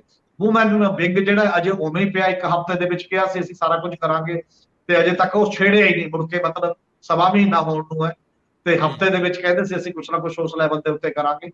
ਔਰ ਦੂਜੀ ਗੱਲ ਇਹ ਹੈ ਕਿ ਜਿਹੜੀ ਝੁੱਦਾ ਕਮੇਟੀ ਦੀ ਰਿਪੋਰਟ ਤੋਂ ਲੈ ਕੇ ਏਆਲੀ ਵਰਗੇ, ਈਵਨ ਬਡਾਲੇ ਵਰਗੇ ਅਜੇ ਪੈਸਿਵ ਮੋਡ ਦੇ ਵਿੱਚ ਨੇ। ਅਕਾਲੀ ਦਲ ਦੇ ਵੀ ਜਿਹੜੇ ਲੀਡਰਾਂ ਦੇ ਵਿੱਚੋਂ ਕੁਝ ਬੰਦੇ ਇਹੋ ਜਿਹੇ ਆਏ ਸੀ, ਇਸ ਲਈ ਪਾਰਟੀ ਨੂੰ ਅੰਦਰੋਂ ਜਿਹੜੀ ਐਨਰਜਾਈਟ ਕਰਨਾ ਹੈ ਜਿਹੜਾ ਅਜੇ ਉਹ ਕਾਫੀ ਚੀਜ਼ ਬਾਕੀ ਹੈ। ਹਾਂ, ਇਲੈਕਸ਼ਨ ਦੇ ਮੋਡ ਦੇ ਤੌਰ ਦੇ ਉੱਤੇ ਇਹ ਗੱਲ ਪਹਿਲ ਕਦਮੀ ਕਹੀ ਜਾ ਸਕਦੀ ਹੈ। ਅਕਾਲੀ ਦਲ ਜਿਹੜੀਆਂ ਅਗਲੀਆਂ ਰੈਲੀਆਂ ਵਗੈਰਾ ਕਰੇਗਾ, ਸ਼ਾਇਦ ਇਹ ਬਾਹਰਲੇ ਉਹਦੇ ਲਈ ਜਾਂ ਅੰਦਰਲਿਆਂ ਨੂੰ ਵੀ ਬਣਾਉਣ ਦੇ ਵਿੱਚ ਉਹ ਕਹਿਣਗੇ ਆਪੋ ਆਪਣੇ ਏਰੀਏ ਦੇ ਬੰਦਿਆਂ ਨੂੰ ਬਣਾਓ, ਤਾਂ ਜ਼ਿੰਮੇਵਾਰੀ ਵੰਡੀ ਜਾਊਗੀ। ਹੁਣ ਤੱਕ ਜਿਹੜੀ ਜ਼ਿੰਮੇਵਾਰੀ ਦੇ ਤੌਰ ਤੇ ਇੱਕ ਗੱਲ ਜਿਹੜੀ ਕਮਜ਼ੋਰੀ ਨਜ਼ਰ ਆ ਰਹੀ ਹੈ ਉਹ ਇਹ ਆ ਰਹੀ ਹੈ ਕਿ ਸੁਖਬੀਰ ਸਿੰਘ ਬਾਦਲ ਦੇ ਨਾਲ ਜਿਹੜਾ ਬਿਆਨਬਾਜ਼ੀ ਸੁਖਬੀਰ ਸਿੰਘ ਬਾਦਲ ਕਰਦੇ ਨੇ, ਜਿਹੜੀ ਪ੍ਰੈਸ ਕਾਨਫਰੰਸ ਉਹ ਕਰਦੇ ਨੇ, ਜਿਹੜੇ ਮੁੱਦੇ ਤੇ ਉਹ ਗੱਲ ਕਰਦੇ ਨੇ, ਅਜੇ ਪਾਰਟੀ ਦੀ ਕੋਰ ਕਮੇਟੀ ਦੇ ਮੈਂਬਰ ਵੀ ਉਹ ਉਸ ਰੂਪ 'ਚ ਉਤਸ਼ਾਹਤ ਰੂਪ ਦੇ ਵਿੱਚ ਸਪੋਰਟਿੰਗ ਤੌਰ ਤੇ ਬਾਹਰ ਆਉਂਦੇ ਦਿਖ ਨਹੀਂ ਰਹੇ। ਮਤਲਬ ਜਿਵੇਂ ਇੱਕੋ ਉਹੀ ਫੈਮਿਲੀ ਲੜਾਈ ਲੜ ਰਹੀ ਹੈ ਤੇ ਬਾਕੀ ਬੰਦੇ ਸਾਇਲੈਂਟ ਜੇ ਰਹਿੰਦੇ ਹੁੰਦੇ ਨੇ, ਚੁੱਪ ਨੇ, ਕੋਈ ਬਿਆਨ ਨਹੀਂ ਦੇਣਾ, ਕੋਈ ਉਤਸ਼ਾਹ ਨਹੀਂ ਉਸ ਪੱਧਰ ਦਾ। ਜਿਹੜੇ ਕੋਰ ਕਮੇਟੀ ਵਾਲੇ ਬੰਦੇ ਵੀ ਨੇ ਉਹ ਅੰਦਰ ਮੀਟਿੰਗ 'ਚ ਵੀ ਉਤਸ਼ਾਹ ਨਹੀਂ ਹੈ ਤੇ ਬਾਹਰ ਵੀ ਬਹੁਤੇ ਬਿਆਨ ਨਹੀਂ ਦਿੰਦੇ। ਕੋਈ ਹਜੇ ਬਿਆਨ ਦਿੰਦੇ ਨੇ ਜਿਹੜਾ ਪੁੱਛ ਲਿਆ ਜਾਵੇ ਧੱਕੇ ਚੁੱਕੇ ਨਾਲ। ਅਜੇ ਆਪ ਮੁਹਾਰੇ ਜਿਹੜਾ ਇੱਕ ਟੀਮ ਆਰਗੇਨਾਈਜ਼ ਕਰਨੀ ਹੁੰਦੀ ਹੈ ਉਹ ਤਾਂ ਪਈ ਹੋਈ ਹੈ ਮੇਰੇ ਖਿਆਲ ਨਾਲ ਪੈਸੇ ਦੱਸੇ। ਪ੍ਰੋਫੈਸਰ ਸੇਖੋਂ ਸਾਹਿਬ, ਇਹਦੇ 'ਚ ਇੱਕ ਦਿਲਚਸਪੀ ਹੋਰ ਆ ਕਿ ਸੁਖਬੀਰ ਸਿੰਘ ਬਾਦਲ ਨੇ ਆਪਣੇ ਆਪ ਨੂੰ ਵੱਖ ਰੱਖਿਆ ਹੋਇਆ ਇਸ ਇਲੈਕਸ਼ਨ ਤੋਂ। ਕੀ ਇਸ ਵਾਰੀ ਉਹ ਰਿਸਕ ਨਹੀਂ ਲੈਣਾ ਚਾਹਣਗੇ? ਪਹਿਲਾਂ ਉਹ ਅਸੈਂਬਲੀ ਹਾਰੇ ਨੇ ਔਰ ਹੁਣ ਜੇਕਰ ਇਸ ਵਾਰੀ ਕੋਈ ਝਟਕਾ ਲੱਗ ਜਾਂਦਾ ਹੈ ਤਾਂ ਉਹਨਾਂ ਦੀ ਲੀਡਰਸ਼ਿਪ ਫਿਰ ਚੁਣੌਤੀ 'ਚ ਆ ਜਾਊਗੀ। ਉਹ ਇਲੈਕਸ਼ਨ ਲੜਾਉਣਗੇ, ਲੜਾਈ ਲੜਵਾਉਣਗੇ, ਔਰ ਇਸੇ ਕਰਕੇ ਸ਼ਾਇਦ ਵਿਕਰਮ ਨੂੰ ਵੀ ਅੱਗੇ ਵਧਾਤਾ ਗਿਆ ਪਰਿਵਾਰ ਦੇ ਵਿੱਚੋਂ। ਜੇ ਤੀਜਾ ਵੀ ਕੋਈ ਵਿਅਕਤੀ, ਸੁਖਬੀਰ ਜੀ ਆਪ ਵੀ ਲੜਨਗੇ ਵੀ ਮੈਂ ਲੀਡ ਕਰਨਾ ਚਾਹੁੰਦਾ ਹੈ, ਮੈਨੂੰ ਲੱਗਦਾ ਐਸੀ ਸਥਿਤੀ ਥੋੜੀ ਬਦਲੀ ਹੋਈ ਮਿਲੂਗੀ ਇਸ ਵਾਰੀ। ਤੁਸੀਂ ਤਾਂ ਜ਼ਿਆਦਾ ਜਾਣਕਾਰ ਹੋ। ਵੈਸੇ ਅਕਾਲੀ ਦਲ ਦੀ ਮੌਜੂਦਾ ਹੁਣ ਦੀ ਸਥਿਤੀ ਦੇ ਵਿੱਚ, ਹੁਣ ਦੇ ਹਾਲਾਤ ਦੇ ਵਿੱਚ 24 ਕਿੱਦਾਂ ਦੀ ਰਹਿਣ ਵਾਲੀ ਆ? ਜਿਹੜਾ ਗੱਠਜੋੜ ਦੇ ਨਾਲ ਤੇ ਗੱਠਜੋੜ ਤੋਂ ਬਿਨਾਂ, ਕਿਵੇਂ ਤੁਹਾਡੇ ਅੰਕੜੇ ਕੀ ਕਹਿੰਦੇ ਆ ਜੀ? ਤੁਸੀਂ ਅਕਸਰ ਇਹਨਾਂ ਇਹੋ ਜਿਹੀਆਂ ਪਰਿਸਥਿਤੀਆਂ ਨੂੰ ਨਿਹਾਰਦੇ ਹੋ। ਪਹਿਲੀ ਗੱਲ ਤਾਂ ਇਹ ਆ ਕਿ ਜਗਤਾਰ ਸਿੰਘ ਨਾਲ ਗੱਲ ਕੀਤੀ ਆ, ਪਾਰਟੀ ਦਾ ਢਾਂਚਾ ਕਿੱਥੇ ਆ। ਮੈਨੂੰ ਜਿਹੜੀ ਮੈਂ ਥੋੜਾ ਅਪਲਾਈਡ ਗੱਲ ਕਰਦਾ ਕਿਉਂਕਿ ਕਾਫੀ ਜ਼ਿਆਦਾ ਹੋ ਗਿਆ। ਪਾਰਟੀਆਂ ਚੈਰੀਟੇਬਲ ਆਰਗੇਨਾਈਜੇਸ਼ਨ ਨਹੀਂ ਹੈਗੀਆਂ, ਪੋਲੀਟੀਕਲ ਆਰਗੇਨਾਈਜੇਸ਼ਨਸ ਹੈਗੀਆਂ। ਹਰ ਪਾਰਟੀ ਦਾ ਇਹ ਬੇਸਿਕਲੀ ਹੁੰਦਾ ਕਿ ਤਾਕਤ ਨੂੰ ਕਿਸ ਤਰੀਕੇ ਨਾਲ ਲੈਣਾ। ਤਾਕਤ ਨੂੰ ਲੈਣ ਵਾਸਤੇ ਬਹੁਤ ਸਾਰੇ ਤੌਰ ਤਰੀਕੇ ਹੈਗੇ ਆ। ਕੈਂਡੀਡੇਟ ਪਹਿਲਾਂ ਅਨਾਉਂਸ ਕਰ ਦਿਓ ਤੁਸੀਂ, ਜਾਂ ਗੱਠਜੋੜ ਕਰ ਲਓ, ਜਾਂ ਕੋਈ ਹੋਰ ਜਿਹੜਾ ਇਦਾਂ ਦਾ ਜਿਹੜਾ ਸਾਰਾ ਹੈਗਾ ਕੋਈ ਜੁਗਾੜ ਕਰ ਲਓ। ਅਕਾਲੀ ਦਲ ਦੀ ਹਾਲਤ ਦੇਖ ਕੇ ਲੱਗਦਾ ਹੈ ਕਿ ਇਹ ਤਾਂ ਹੁਣ ਇੱਕ ਪਰਿਵਾਰ ਤੱਕ ਸੀਮਤ ਰਹਿ ਗਈ, ਔਰ ਪਰਿਵਾਰ ਦੇ ਨਾਲ ਨਾਲ ਇੱਕ ਵਿਅਕਤੀ ਤੱਕ ਸੀਮਤ ਰਹਿ ਗਈ। ਜਿਹੜੇ ਸਵਾਲ ਕੁਐਸਚਨ ਉਠਾਏ ਗਏ ਸੀ ਇਹਨਾਂ ਦੀ ਹਾਰ ਤੋਂ ਬਾਅਦ, ਸਭ ਤੋਂ ਵੱਡਾ ਸਬਕ ਲੈਣ ਦੀ ਲੋੜ ਸੀ ਜਦੋਂ 2022 ਦੇ ਵਿੱਚ ਜਿਹੜੇ ਖਾਸ ਕਰਕੇ ਜਦੋਂ ਪ੍ਰਕਾਸ਼ ਸਿੰਘ ਬਾਦਲ ਵਰਗੇ ਲੋਕ ਜਿਹੜੇ ਸੀਗੇ ਉਹ ਲੋਕਾਂ ਨੇ ਰਿਜੈਕਟ ਕਰ ਦਿੱਤੇ। ਤੇ ਉਹ ਜਿਹੜੀ ਝੁੰਦਾ ਕਮੇਟੀ ਵੀ ਬਣੀ ਸੀਗੀ ਵੀ ਤੁਸੀਂ ਰੀਸਟਰਕਚਰ ਤੇ ਕਰੋ, ਢਾਂਚਾ ਤੇ ਲੱਭੋ। ਵੱਡੀ ਗਿਣਤੀ ਦੇ ਵਿੱਚ ਜਿਹੜੇ ਲੋਕ ਸੀ ਇਹਨਾਂ ਨੂੰ ਛੱਡ ਕੇ ਚਲੇ ਗਏ। ਦੂਸਰੀ ਗੱਲ ਹੈ ਕਿ ਇਹਨਾਂ ਦੀ ਸਭ ਤੋਂ ਵੱਡੀ ਜਿਹੜੀ ਪੈਰੋਕਾਰ ਸੀ ਉਹ ਪੀਜ਼ੈਂਟਰੀ ਸੀਗੀ, ਕਿਸਾਨੀ ਹੁੰਦੀ ਸੀਗੀ, ਜਾਂ ਖਾਸ ਕਰਕੇ ਜਿਹੜਾ ਸਿੱਖ ਭਾਈਚਾਰਾ ਸੀਗਾ ਉਹ ਹੁੰਦਾ ਸੀਗਾ। ਕਿ ਉਹਨਾਂ ਦੇ ਐਟੀਟਿਊਡ ਦੇ ਵਿੱਚ ਇਹਨਾਂ ਪ੍ਰਤੀ ਕੋਈ ਜਿਹੜੀ ਹੈਗੀ ਆ ਚੇਂਜ ਆਈ ਕਿ ਨਹੀਂ ਆਈ ਹੈ। ਲੀਡਰ ਠੀਕ ਆ, ਸੁਖਬੀਰ ਸਿੰਘ ਬਾਦਲ ਨੂੰ ਨਹੀਂ ਖਤਰਾ ਹੋ ਸਕਦਾ ਕਿਉਂਕਿ ਕੋਈ ਖਤਰੇ ਵਾਲਾ ਹੈ ਹੀ ਨਹੀਂ ਜਿਹਨੇ ਉਹਨੂੰ ਚੈਲੰਜ ਕਰਨਾ। ਜਿੰਨੇ ਵੀ ਚੈਲੰਜ ਕੀਤਾ, ਚਾਹੇ ਢੀਂਡਸਾ ਸਾਹਿਬ ਨੇ ਕੀਤਾ ਸੀ, ਬ੍ਰਹਮਪੁਰਾ ਸਾਹਿਬ ਚਲੇ ਗਏ, ਆ ਜਿਹੜੇ ਅਜਨਾਲੇ ਵਾਲੇ ਸੀ ਇਹ ਚਲੇ ਗਏ, ਬੀਬੀ ਜਗੀਰ ਕੋ ਕੇ ਸਮੇਂ ਜਿਹੜੇ ਬੇਸਿਕਲੀ ਥੰਮ ਹੁੰਦੇ ਸੀ। ਸ਼ਾਇਦ ਭੁੰਦੜ ਸਾਹਿਬ ਕਾਫੀ ਜ਼ਿਆਦਾ ਏਡ ਹੋ ਗਏ ਹੋਣੇ ਆ, ਹੋਰ ਵੀ ਲੋਕ ਹੈਗੇ ਆ। ਮਤਲਬ ਕੋਈ ਵੀ ਇਸ ਕਿਸਮ ਦਾ ਸਾਨੂੰ ਇੱਕ ਵਿਜ਼ੀਬਲ ਫੇਸ ਦਿਖਾਈ ਨਹੀਂ ਦਿੰਦਾ ਕਿ ਜਿਹੜਾ ਅਕਾਲੀ ਦਲ ਦਾ ਉਹ ਮਹਾਂਦਰਾ ਸੀਗਾ। ਅਕਾਲੀ ਦਲ ਲੋਕਾਂ ਦੀ ਵਿਚਾਰਧਾਰਾ ਹੁੰਦੀ ਸੀ, ਅਕਾਲੀ ਦਲ ਲੋਕਾਂ ਦਾ ਆਇਡੈਂਟੀਟੀ ਹੁੰਦੀ ਸੀ, ਅਕਾਲੀ ਦਲ ਦੇ ਨਾਲ ਲੋਕਾਂ ਦੀ ਸੈਂਸ ਆਫ ਬਿਲੋਂਗਿੰਗ ਹੁੰਦੀ ਸੀ। ਅਕਾਲੀ ਦਲ ਦੇ ਲੀਡਰਾਂ ਦਾ ਲੋਕਾਂ ਦੇ ਮਨਾਂ ਦੇ ਵਿੱਚ ਇੱਕ ਚਿਹਰਾ ਮੋਹਰਾ ਹੁੰਦਾ ਸੀ ਜਿਹੜਾ ਵਿਸ਼ਵਾਸ ਪੈਦਾ ਕਰਦਾ ਸੀਗਾ। ਮੈਨੂੰ ਲੱਗਦਾ ਵੀ ਇਸ ਵੇਲੇ ਜਾਂ ਪਿਛਲੇ ਕੁਝ ਸਮੇਂ ਤੋਂ ਇਹ ਗੱਲ ਠੀਕ ਹੈਗਾ ਕਿ 2012 ਦੀਆਂ ਇਲੈਕਸ਼ਨ ਮੈਨੇਜ ਹੋ ਗਈਆਂ। ਉਹਦੇ ਬਹੁਤ ਸਾਰੇ ਕਾਰਨ ਹੈਗੇ ਆ। ਥੋੜਾ ਬਹੁਤਾ ਇੱਕ ਡੇਰੇ ਦਾ ਵੀ ਰੋਲ ਹੈਗਾ ਸੀ ਕਿਉਂਕਿ 20,000 ਸੀਟਾਂ ਵੋਟਾਂ ਚਾਹੀਦੀਆਂ ਸੀ ਕਾਂਗਰਸ ਨੂੰ ਜਿੱਤਣ ਵਾਸਤੇ। ਕਾਂਗਰਸ ਟੇਕਨ ਫਾਰ ਗ੍ਰਾਂਟਡ ਸੀਗੇ। ਉਹ ਤੋਂ ਬਾਅਦ ਹਮੇਸ਼ਾ ਥੱਲੇ ਵਾਲੇ ਪਾਸੇ ਗਈ ਆ। ਇਹ ਸਿਰਫ ਜਿਹੜੀ ਖਾਸ ਕਰਕੇ ਪਾਰਟੀ ਨੂੰ ਚਲਾਉਣ ਵਾਸਤੇ ਜਿੱਦਾਂ ਦਾ ਨਿਜ਼ਾਮ ਹੈਗਾ ਵਾ ਜਾਂ ਜਿੱਦਾਂ ਦਾ ਪੰਜਾਬ ਦਾ ਢਾਂਚਾ ਹੈ, ਪੰਜਾਬ ਦੇ ਲੋਕ ਆ ਕੀ ਉਹਨਾਂ ਦੇ ਨਾਲ ਜੁੜੇ ਆ। ਸੋ ਮੇਰਾ ਕਹਿਣ ਤੋਂ ਭਾਵ ਹੈਗਾ ਕਿ ਇਹ ਸੀਰੀਅਸ ਕ੍ਰਾਈਸਿਸ ਦਾ ਮੈਨੂੰ ਨਹੀਂ ਲੱਗਦਾ ਅਲਾਇੰਸ ਇਹ ਕਰਨਗੇ।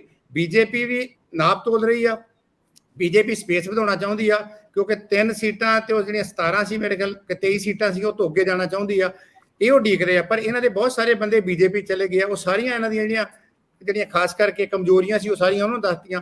ਉਹਨਾਂ ਨੂੰ ਇਹਨਾਂ ਦੀਆਂ ਕਮਜ਼ੋਰੀਆਂ ਦਾ ਪਤਾ ਹੈ। ਸੋ ਮੇਰਾ ਕਹਿਣ ਤੋਂ ਭਾਵ ਹੈ ਕਿ ਸਭ ਤੋਂ ਦੁਚਿੱਤੀ ਦੇ ਵਿੱਚ ਜਾਂ ਸਭ ਤੋਂ ਸੀਰੀਅਸ ਜਿਹੜਾ ਪੋਲੀਟੀਕਲ ਜਿਹੜਾ ਕ੍ਰਾਸ ਰੋਡ ਹੈ ਜਾਂ ਕ੍ਰਾਈਸਿਸ ਦਾ ਅਕਾਲੀ ਦਲ ਨੂੰ ਹੈ, ਅਕਾਲੀ ਦਲ ਦੀ ਲੀਡਰਸ਼ਿਪ ਨੂੰ ਹੈ। ਲੀਡਰਸ਼ਿਪ ਨੇ ਤਾਂ ਹੁਣ ਗਵਾਉਣਾ ਹੀ ਕੁਛ ਨਹੀਂ ਹੈ ਕਿਉਂਕਿ ਤੁਸੀਂ ਦੇਖੋ ਵੀ ਸਟੇਟ ਅਸੈਂਬਲੀ ਦੇ ਵਿੱਚ ਪਿਛਲੇ 10 ਸਾਲ ਤੋਂ ਜੇ ਤਾਕਤ ਤੋਂ ਬਾਹਰ ਰਹਿ ਜਾਂਦੀ ਆ ਤੇ ਜੇ 5 ਸਾਲ ਕਿਤੇ ਤਾਕਤ ਤੋਂ ਬਾਹਰ ਹੋ ਰਹਿ ਗਈ ਕਿ ਸਟੇਟ ਦੇ ਵਿੱਚੋਂ ਉਹ ਰੀਜਨਲ ਪਾਰਟੀ ਮੁੜ ਕੇ ਰਿਵਾਈਵ ਨਹੀਂ ਹੁੰਦੀ। ਦੂਸਰੀ ਗੱਲ ਹੈਗੀ ਕਿ ਇਸ ਸਮੇਂ ਦੇ ਵਿੱਚ ਰੈਲੇਵੈਂਟ ਹੋਣ ਵਾਸਤੇ ਤੁਹਾਨੂੰ ਨਵੇਂ ਲੋਕਾਂ ਨੂੰ ਅੱਗੇ ਲਿਆਉਣਾ ਪਊਗਾ, ਯੂਥ ਨੂੰ ਅੱਗੇ ਲਿਆਉਣਾ ਪਊਗਾ। ਪਰ ਇਹ ਜਿਹੜੇ ਸਾਰੇ ਚਿਹਰੇ ਅਗਲੇ ਪਾਸੇ ਲਾਏ ਇਹ ਤਾਂ ਆਲਰੇਡੀ ਟੈਸਟਡ ਹੈਗੇ ਆ।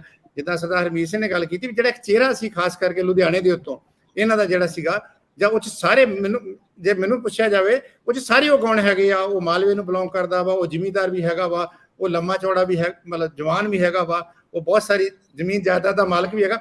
ਉਹ ਸਾਰੇ ਉਸ ਕਿਸਮ ਦੇ ਇੰਪ੍ਰੈਸ਼ਨ ਦਿੰਦਾ ਵਾ ਜਿਹੜੇ ਅਕਾਲੀ ਦਲ ਲੀਡਰਸ਼ਿਪ ਦੇ ਵਿੱਚ ਲੋਕਾਂ ਨੂੰ ਅਪੀਲ ਕਰਦੇ ਆ। ਸੋ ਮੈਨੂੰ ਲੱਗਦਾ ਵੀ ਇਹ ਢਾਂਚਾਗਤ ਕ੍ਰਾਈਸਿਸ ਜਿਹੜਾ ਹੋਰ ਵਧੂਗਾ।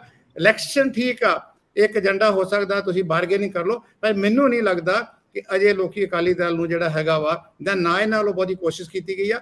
ਅਜੇ ਵੀ ਤੁਸੀਂ ਦੇਖੋਗੇ ਬਾਦਲ ਸਾਹਿਬ ਜਿੱਥੇ ਜਾਂਦੇ ਆ, ਇੱਕ ਪਿੰਡ 'ਚ ਗਏ ਸੀ, ਲੋਕਾਂ ਨੇ ਰਜਿਸਟ ਕੀਤਾ।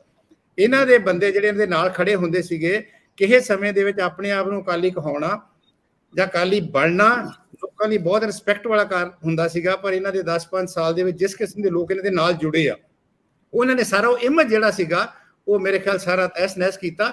ਉਸ ਇਮੇਜ ਨੂੰ ਬਣਾਉਣ ਵਾਸਤੇ ਇਹਨਾਂ ਕੋਲ ਮੌਕਾ ਸੀ, ਲੋਕਾਂ ਦੇ ਵਿੱਚ ਜਾਂਦੇ, ਗ੍ਰਾਸ ਰੂਟ ਲੈਵਲ ਦੇ ਵਿੱਚ ਆਪਣੇ ਲੋਕਾਂ ਨੂੰ ਨਾਲ ਜੋੜਦੇ, ਉਹਨਾਂ ਦੀਆਂ ਸੱਥਾਂ 'ਚ ਬਹਿੰਦੇ, ਉਹਨਾਂ ਦੀਆਂ ਗੱਲਾਂ ਸੁਣਦੇ ਤਾਂ ਕੁਝ ਪੋਸੀਬਿਲਿਟੀ ਹੁੰਦੀ ਸੀ। ਮੈਨੂੰ ਨਹੀਂ ਲੱਗਦਾ ਵੀ ਆਉਣ ਵਾਲੀਆਂ ਇਲੈਕਸ਼ਨ ਦੇ ਵਿੱਚ ਅਕਾਲੀ ਦਲ ਕੋਈ ਬਹੁਤ ਵੱਡਾ ਮਾਰਕਾ ਮਾਰੂਗਾ। ਔਰ ਜੇ ਬਾਈ ਚਾਂਸ ਖੁਦਾ ਨਾ ਖਾਸਤਾ ਬਹੁਤ ਵੱਡਾ ਜਿੱਦਾਂ ਪਿਛਲੇ 22 'ਚ ਹੋਇਆ ਤੇ ਇਹਨਾਂ ਲਈ ਤਾਂ ਫਿਰ ਐਗਜ਼ਿਸਟੈਂਸ ਵਾਲਾ ਕ੍ਰਾਈਸਿਸ ਜਿਹੜਾ ਮਤਲਬ ਐਗਜ਼ਿਸਟੈਂਸ ਦਾ ਵੀ ਕ੍ਰਾਈਸਿਸ ਜਿਹੜਾ ਉਹ ਖੜਾ ਹੋ ਸਕਦਾ ਪੋਲੀਟੀਕਲ ਪਾਰਟੀ ਵਾਸਤੇ। ਮੈਂ ਧਾਰਮਿਕ ਜਥੇਬੰਦੀ ਦੀ ਗੱਲ ਨਹੀਂ ਕਰਦਾ। ਜਾਣਕਾਰੀ ਜਿੰਨੀ ਮਿਲ ਰਹੀ ਹੈ ਉਹ ਇਹ ਹੈ ਕਿ ਸੁਖਬੀਰ ਸਿੰਘ ਬਾਦਲ ਆਪ ਅਗਲੀ ਲੋਕ ਸਭਾ ਇਲੈਕਸ਼ਨ ਨਹੀਂ ਲੜਨਗੇ ਜੀ। ਬਸ ਇੰਨਾ ਹੀ ਕਹਿਣਾ ਸੀ ਮੈਂ ਤਾਂ। ਬਹੁਤ ਮਿਹਰਬਾਨੀ, ਬਹੁਤ ਧੰਨਵਾਦ। Thank you.